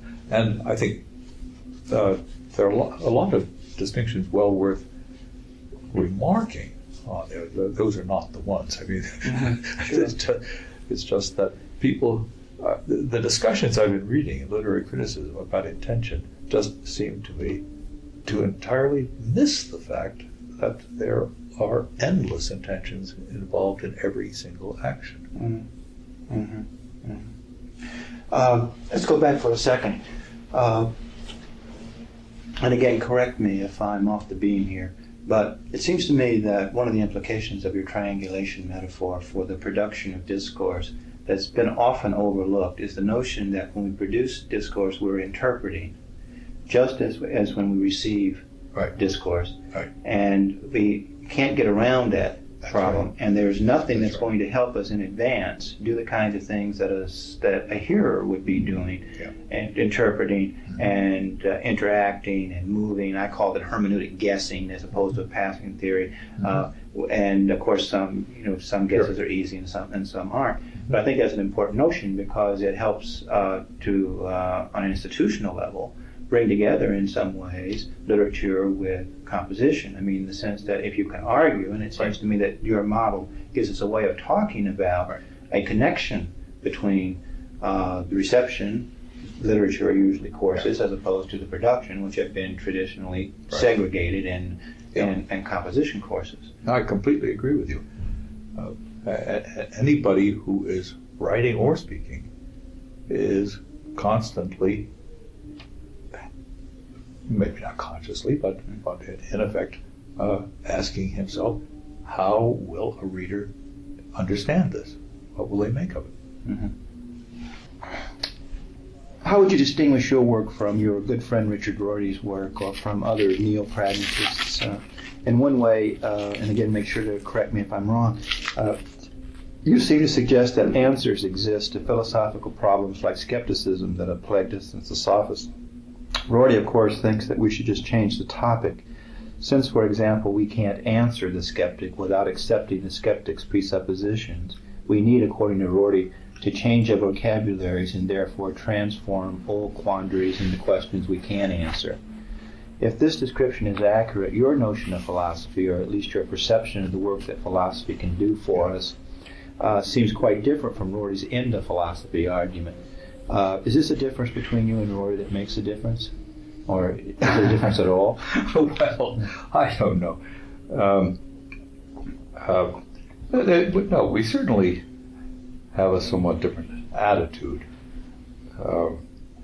which I think we both appreciate. I mean, I appreciate his, and I think he appreciates mine.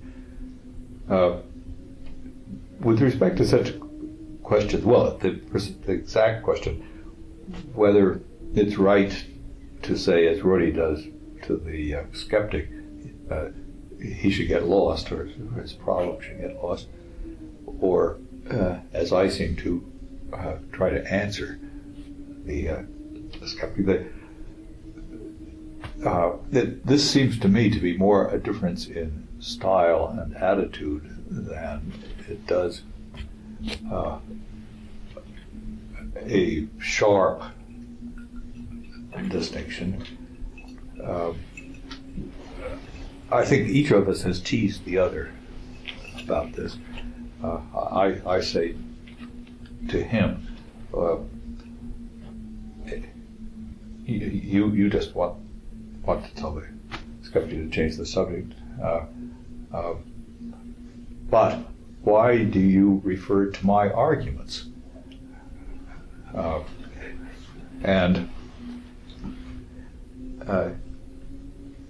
at least on one occasion, I think what he said was, he said, I'm not really interested in your arguments, it's your conclusion I like.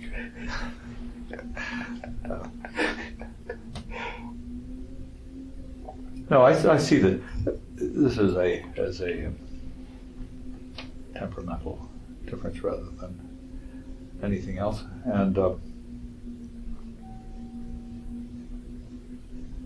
my view about doing philosophy has always been that people should do it however they enjoy doing it, or do it the best, and that there isn't some one correct way. I think Rorty has given philosophy a big boost because he's gotten so many people who are not in philosophy interested in it and reading it, and reading not just Rorty but other things too. I think that's all to the good.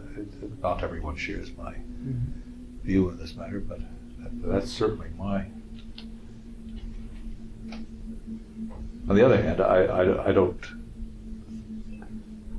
think I could do what he does. He might be able to do what I do because at one time he did do philosophy somewhat. Well, it's interesting, the relation between the personal and the professional. And the way I understand, I don't know a great deal about Rorty's background, but conversion experience is probably too strong a term, but there did seem to come in his career a kind of sea change about the linguistic turn and so on and so forth. I think that's relevant to talk about, these differences in style, as you put them, because they do make a difference, I think, in some not so subtle ways, in differences in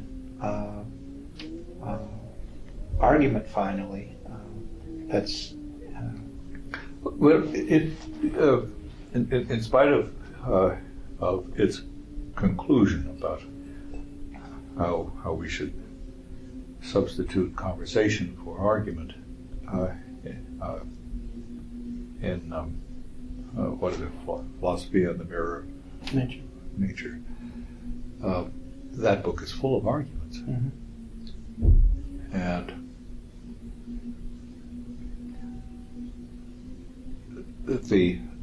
I think I'm right in saying that the piece that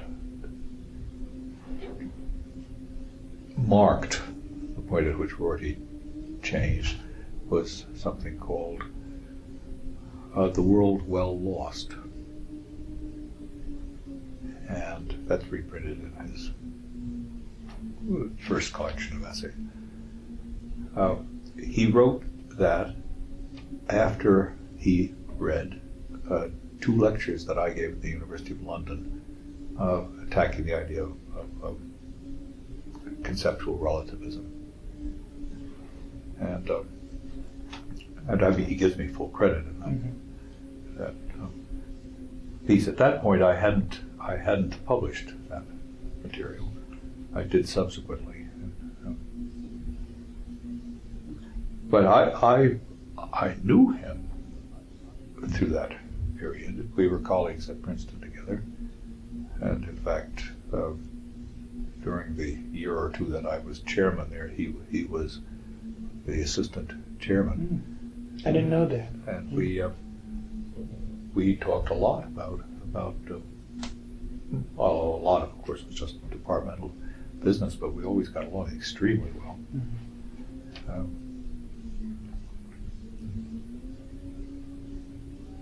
Well, let me ask a related question, because this is the next question dovetails with your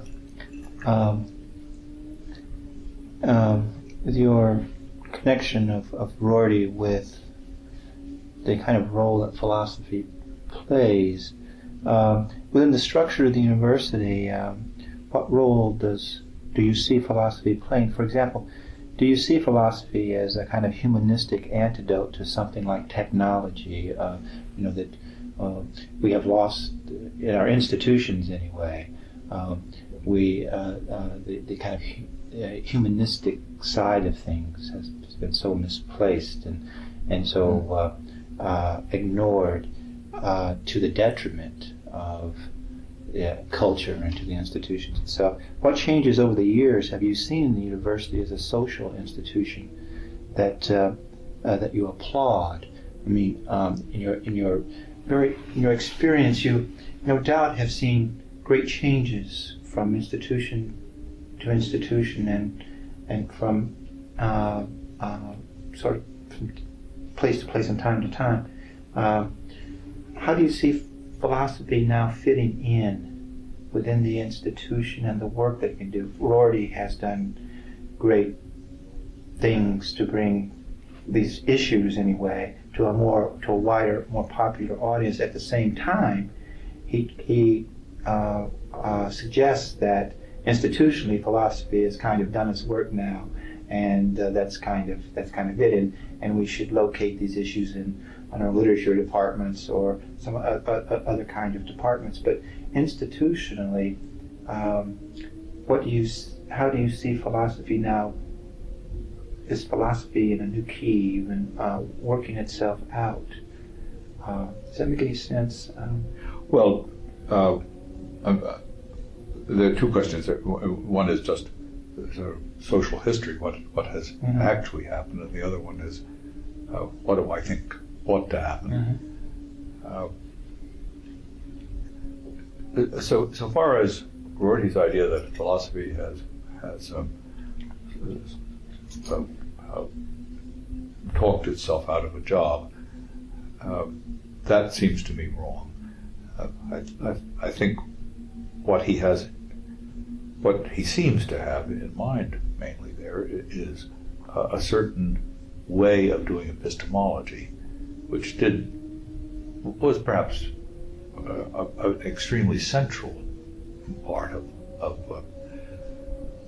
philosophy through a period of a few centuries. Though I think we'd have to exempt most of the last century, because there were, Nietzsche and Hegel and so on with a somewhat different picture.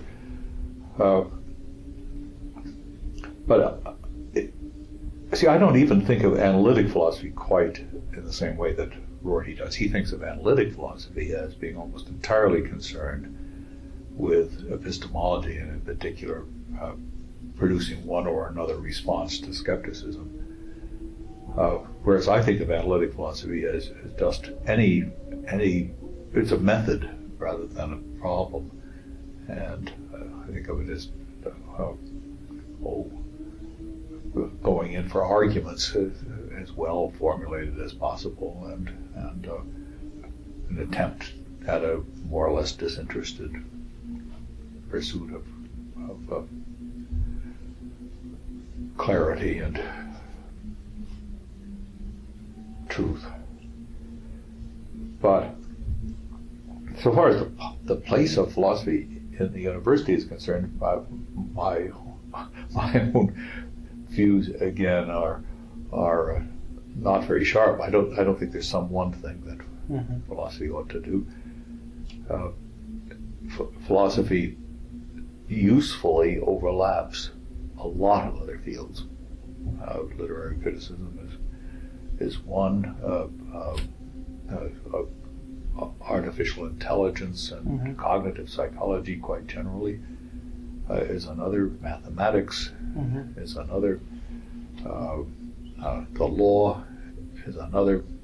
So, and that seems to be all to the good.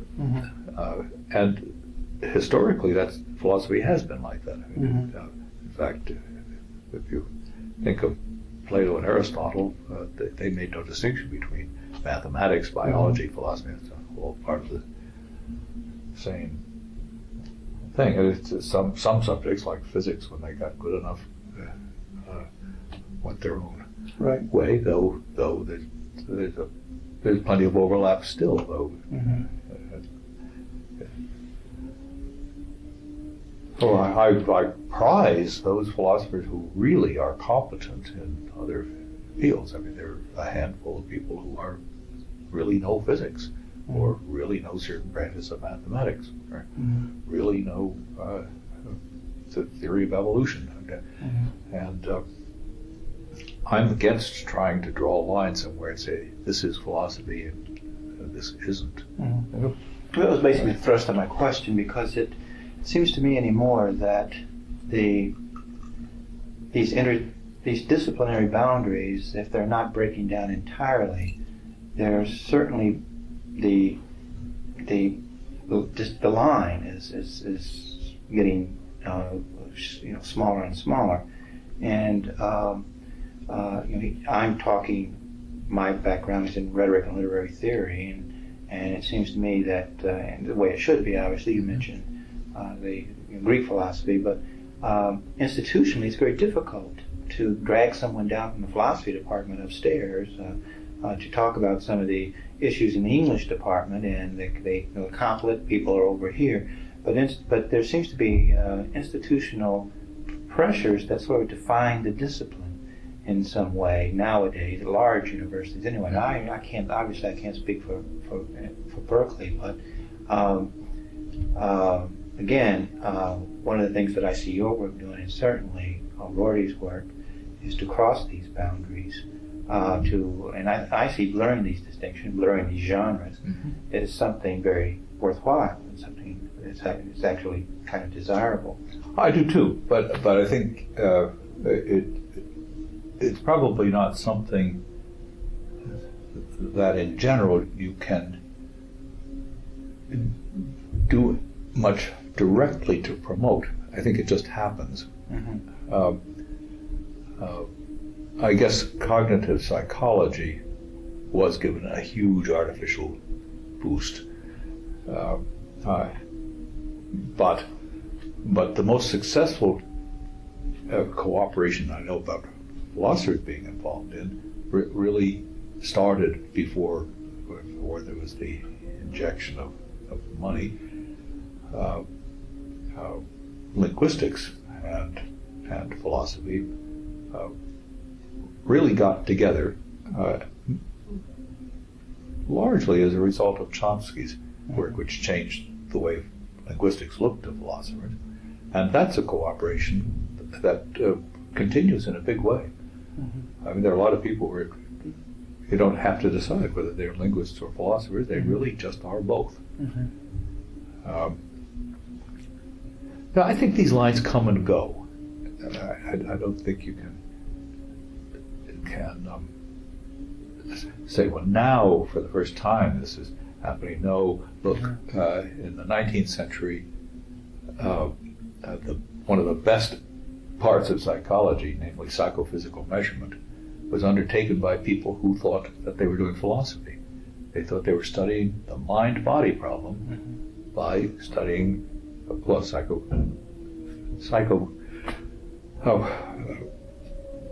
psychophysics is the relationship between changes in the world that are measured in physical terms and psychological changes. Right. And I mean, things like the decibel scale is a scale that gives a physical meaning to a psychological, which is basically a psychological scale.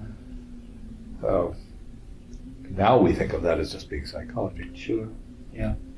But you mentioned money, for example, though, in a kind of sidewalk Foucaultian analysis of these things, we see disciplines sometimes being defined by the institutions. I mean, what you can say and cannot say, cannot get funded, can get funded. Sure. And you mentioned the AI, artificial intelligence, getting a huge, that's just one part of the whole cognitive field, but getting a huge boost. And of course, I have no idea what the response to that is, but certainly there seems to me to be now a perhaps unanticipated benefit from some of this, and that is the breaking down of some of these barriers and boundaries, and where these kinds of conversations can occur and make more sense, actually, through these institutional kinds of realignments and pressures, especially in times of budget crisis, when people are forever worrying about how you're going to continue your work in some important ways. Just a couple of other things, and then we can probably call it quits. What do you say to those people who see in your work the kind of an end to Enlightenment humanism? That is, those people who worry that your conception of language requires us to give up a kind of search for truth. Now, it doesn't require. We know that it doesn't require us to give up a search for truth, but it requires us to give up a search for a certain kind of or conception of it. And people sometimes worry about that. They see nihilism and kind of the world falling apart if we move away from foundationalism. You must have been confronted with this problem. I know it's an issue that's often raised against the French tradition, deconstruction, and so on and so forth. And certainly Rorty spends a great deal of time trying to reassure people that the world's not going to fall apart if you go in his direction. But how do you respond to those worries by people who see you as a very radical, or your ideas having radical implications for cultural change? I mean, if it's really true that we now have to relinquish these master narratives, these things that have held us together for so long, and now they're going. What do you say to calm those people? Well, I guess I don't know how to calm them until I know exactly what it is that they're worried about.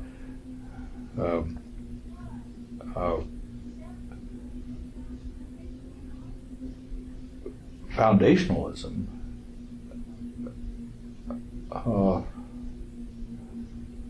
well, let's put it this way. As I was saying, there are two branches to foundationalism. One is the certainty that we're supposed to have about the contents of our own mind, and the idea that is the starting point for some kinds of knowledge. Now, I don't question that we know what's in our own mind often. There's a presumption that we're right about what we think and on. So first-person authority, as it's sometimes called, is not something I would call into question. But all I call into question is what it is that determines the contents of those thoughts. But it's not as though if something outside of us partly does determine that therefore we don't know what we think. That doesn't follow. Some people think it does, but I think that's just a mistake. So nothing is taken away from anybody. It would take away something from somebody who thought that just starting from what we know about what's in our own minds, we can construct a world. But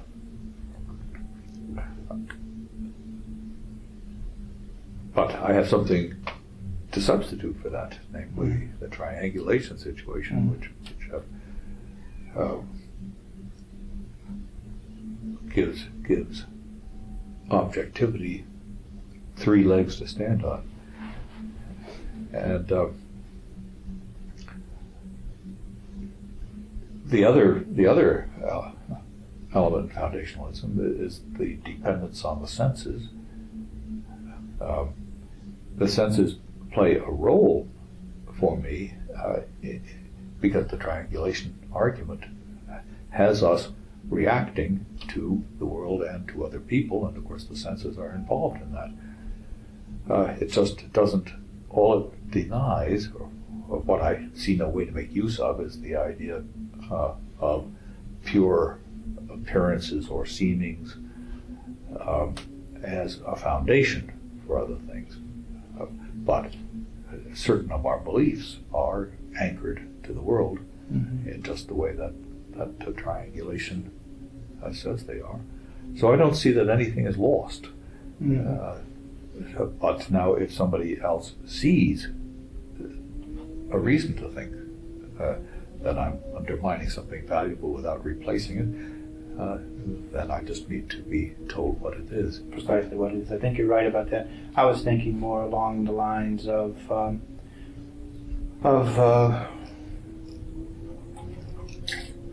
social philosophers, Marxists perhaps, or even a more theological argument that there must be something outside of our own beliefs in order to authorize those beliefs, and if we don't have that anchor, then we are lost. And that is one of the issues that, as you very well know, comes up very often in these cultural debates, institutional debates. But well, I don't know what this. If the further source is God, then I've never said anything against God, but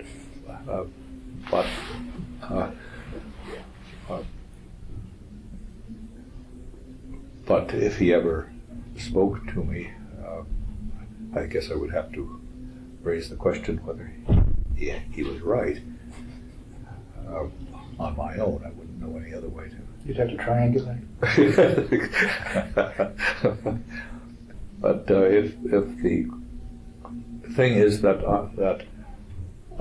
I don't see anything to correspond to the truth, then that is certainly right.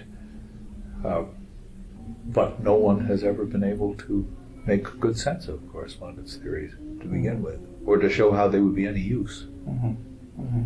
Right. Finally, what do you take to be the primary criticism leveled against your ideas? And how do you answer there's been so much from not so much criticism, but I think of Charles Taylor. He's not really a critic, but he's had some things to say, and you've mentioned some debates that you've had already. For you, what's the most troubling criticism, or the one that causes you to really think about your own position? And where are you now, if you can answer that second part, where are you now in relation to formulating a response to the concerns?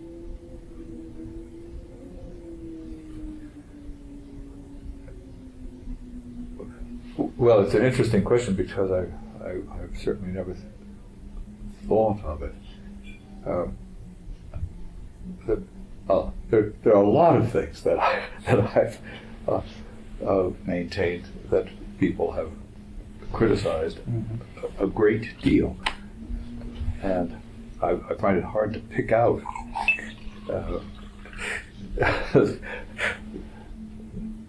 mean, in terms of the literature, I could think of 5 or 6 theses which have attracted hundreds of articles and books, almost always critical. So I guess I haven't.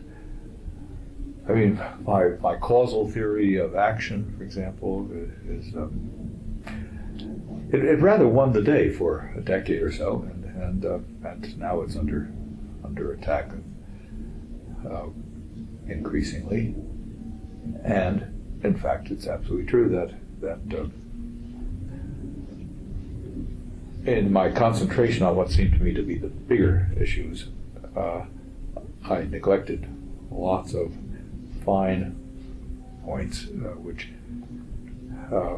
have come to the fore and which I have to recognize as perfectly good complaints.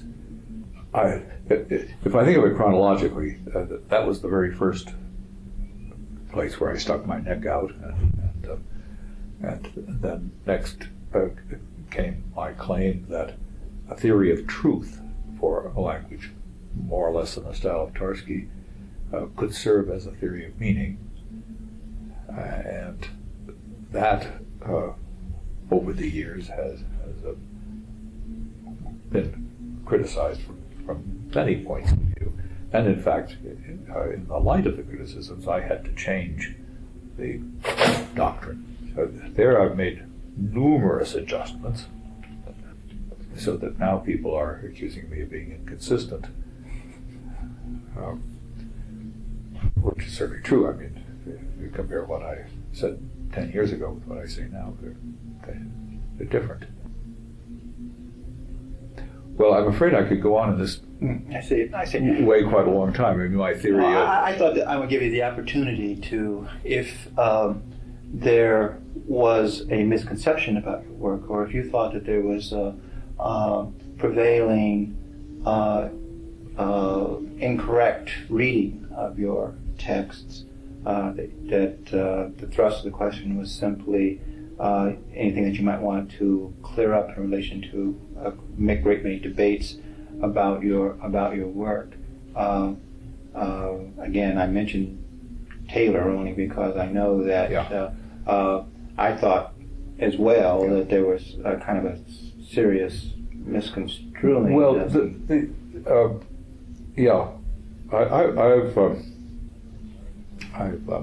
been the target of Chuck's attacks a number of times,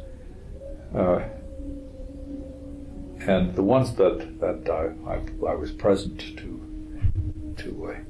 hear, once in London when he gave a talk on the philosophy of language, and then 2 summers ago in Santa Cruz, or was it 1 summer ago? Summer and a half ago.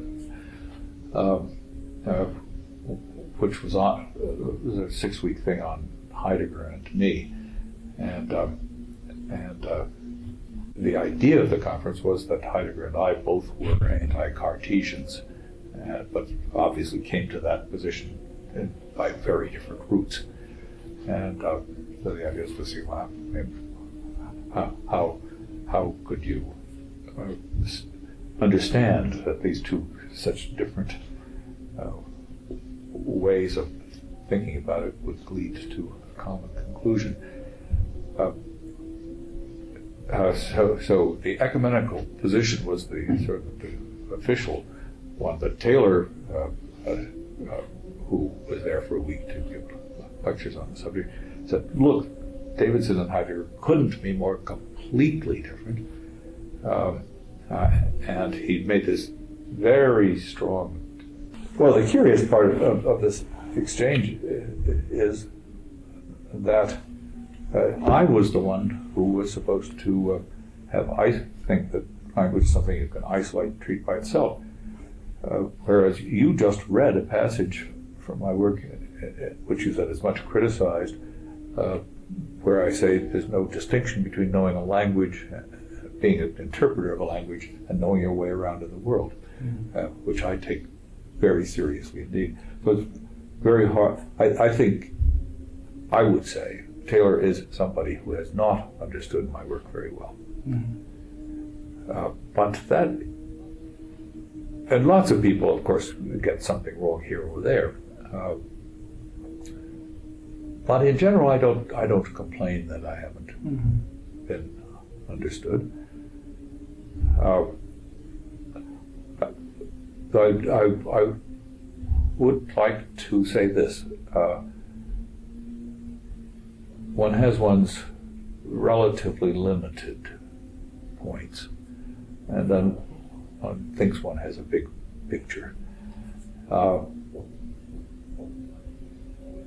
I would say nobody seems to me to have done as well in seeing what my overall picture is than Rorty. Even though we think of things in quite a different way and go at them in a different way, he has made an enormous effort to follow what I was up to, and it seems to me he gets the main thing right. And so it's extremely reassuring and pleasing. Well, you've been a tremendous influence on Rorty. It's evident in all through his writings, and it's good to hear you say that too, because I'm teaching a course now, a seminar on Anti-Foundationalism and Rhetoric, and we began with Rorty's collected papers and working our way through it, and we read some things in the middle and you at the end, and we haven't read your essays yet. We still have a few weeks to go, but it's good to hear you validate Rorty's reads, because some questions came up as we were moving through. Is this an account of Davidson that's accurate? And I would say yes. I really think it is, but and sort of back and dance away a bit, because in some cases Rorty does have a tendency of transforming people into the kinds of creatures he would like them, sort of like them to be. And this is not necessarily bad. Right. Everyone does that. Sure. But it's good to hear someone say, yes, I think he does have it right. Yeah. The really biggest things he usually sees what I'm up to, and there are often things that I haven't really said plainly. I mean, it's what's behind it rather than what's there. Sometimes he changes his mind. That thing in Santa Cruz, Rorty was there also, and he had just read my Dewey lectures, which are 3 lectures on the concept of truth. And at that time, he was rather scolding me for taking the notion of truth too seriously or something like that. He thought I had gone off the track that I should be on, according to him. But we met about a month ago at a conference in Santa Clara, which is just down here by Santa Cruz, by San Jose, And he said to the meeting, he's been rereading those lectures ever since, and now he sees what I'm up to and thinks it's all right. Well, great. I would like to give you the opportunity to bring some closure to this discussion, to talk about your own plans a bit in terms of perhaps some material that we might be interested in reading, things that are forthcoming, or places you might be appearing, and what are your plans for the next academic year or so? Well, I can tell you about things that you might be interested in that are about to appear in one place or another.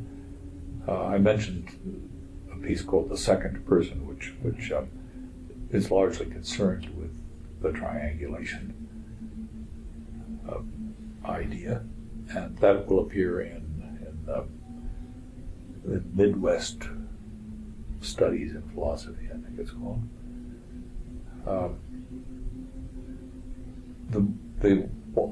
Actually, in that same, that's a once a year periodical, so to speak. And since it's fairly recent, you might not have noticed that in a recent issue of that same publication, I wrote a piece on James Joyce. Oh.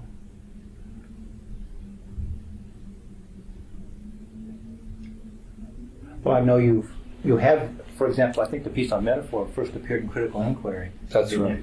Yes. Right. Mm-hmm. And so you still harbor some of those old instincts, for the appreciation for, not appreciation necessarily, but an interest in things that are classified as literary matters. Yeah. I think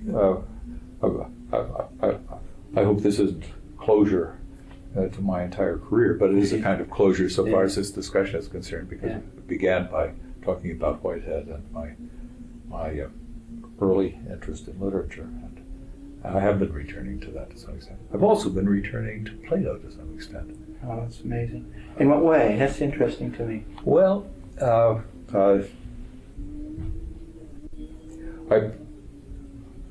about 4 years ago, I was invited to give a lecture at the University of London on classical philosophy. So I wrote something new on the Philebus, which my dissertation had been on. And it was partly very much inspired by some work of Gregory Vlastos. Sure.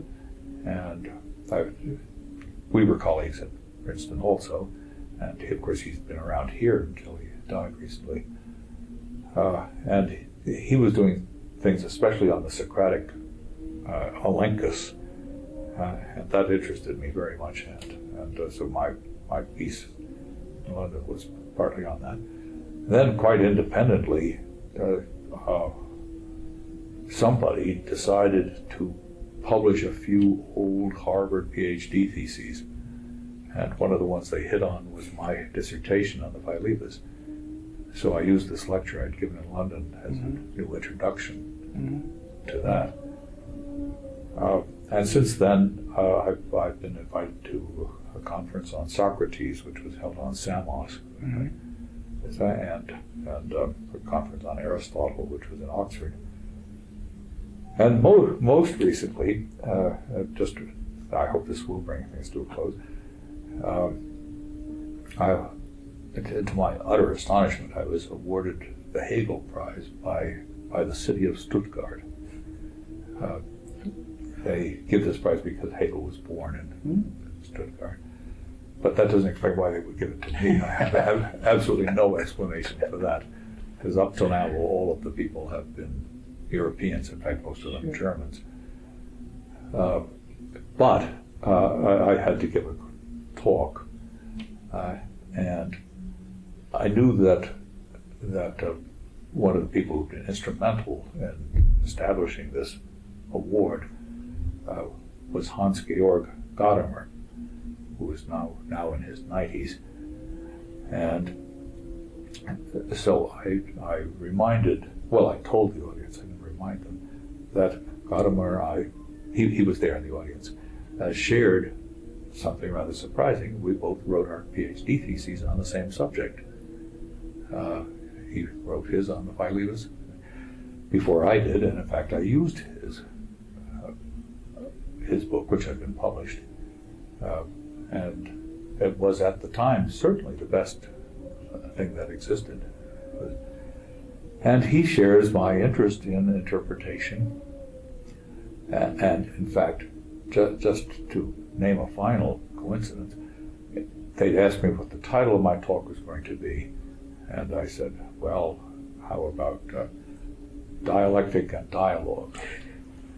I then discovered subsequently that there's a book of Gadamer's essays translated into English which has the same title with the two words reversed.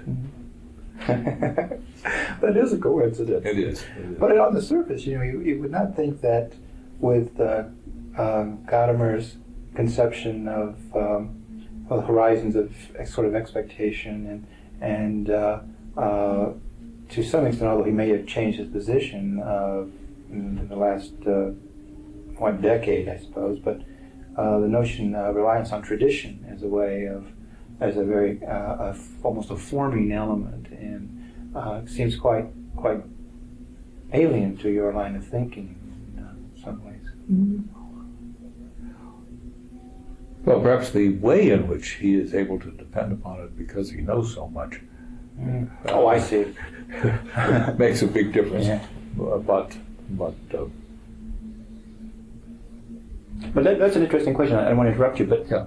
but how do you see your work for Sam Wheeler in his Derrida's? Do you is he someone else who has you right and his kind of connection between your work and French, well, Derrida anyway?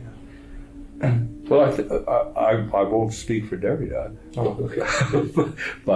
but it seems to me that the things that he says about my work are correct. Mm-hmm. Yeah, because there's a piece you haven't seen that I wrote 2 years ago on convention, because again in composition and rhetoric there is this very strongly held belief that how can I say it in a cliche? Convention comes first. There's a convention and there's behavior instead of the reversal that that to some extent that you make.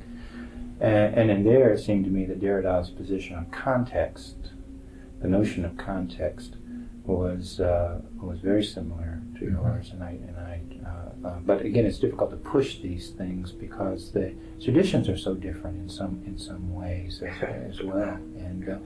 And of course, in America, still the debate about the influence of the French post-structuralists is so still so strong and heavy in the air. Yeah. Oh, my goodness, I should say. Yes, indeed. But that's good that you've got this strong analytic tradition and background, and maybe perhaps Rorty standing in the middle somewhere with that these traditions. If that's the right word, Gadamer especially. I'm interested in your reaction. I didn't know that you had those close coincidences and connections with Gadamer, and with Derrida. I think is important for students of philosophy to be, because it can help. I mean, it can help us not turn our backs on, it seems to me, the kinds of things, especially in Derrida, that are fresh and interesting, and I think very original kind of ways of looking at things. So, thank you.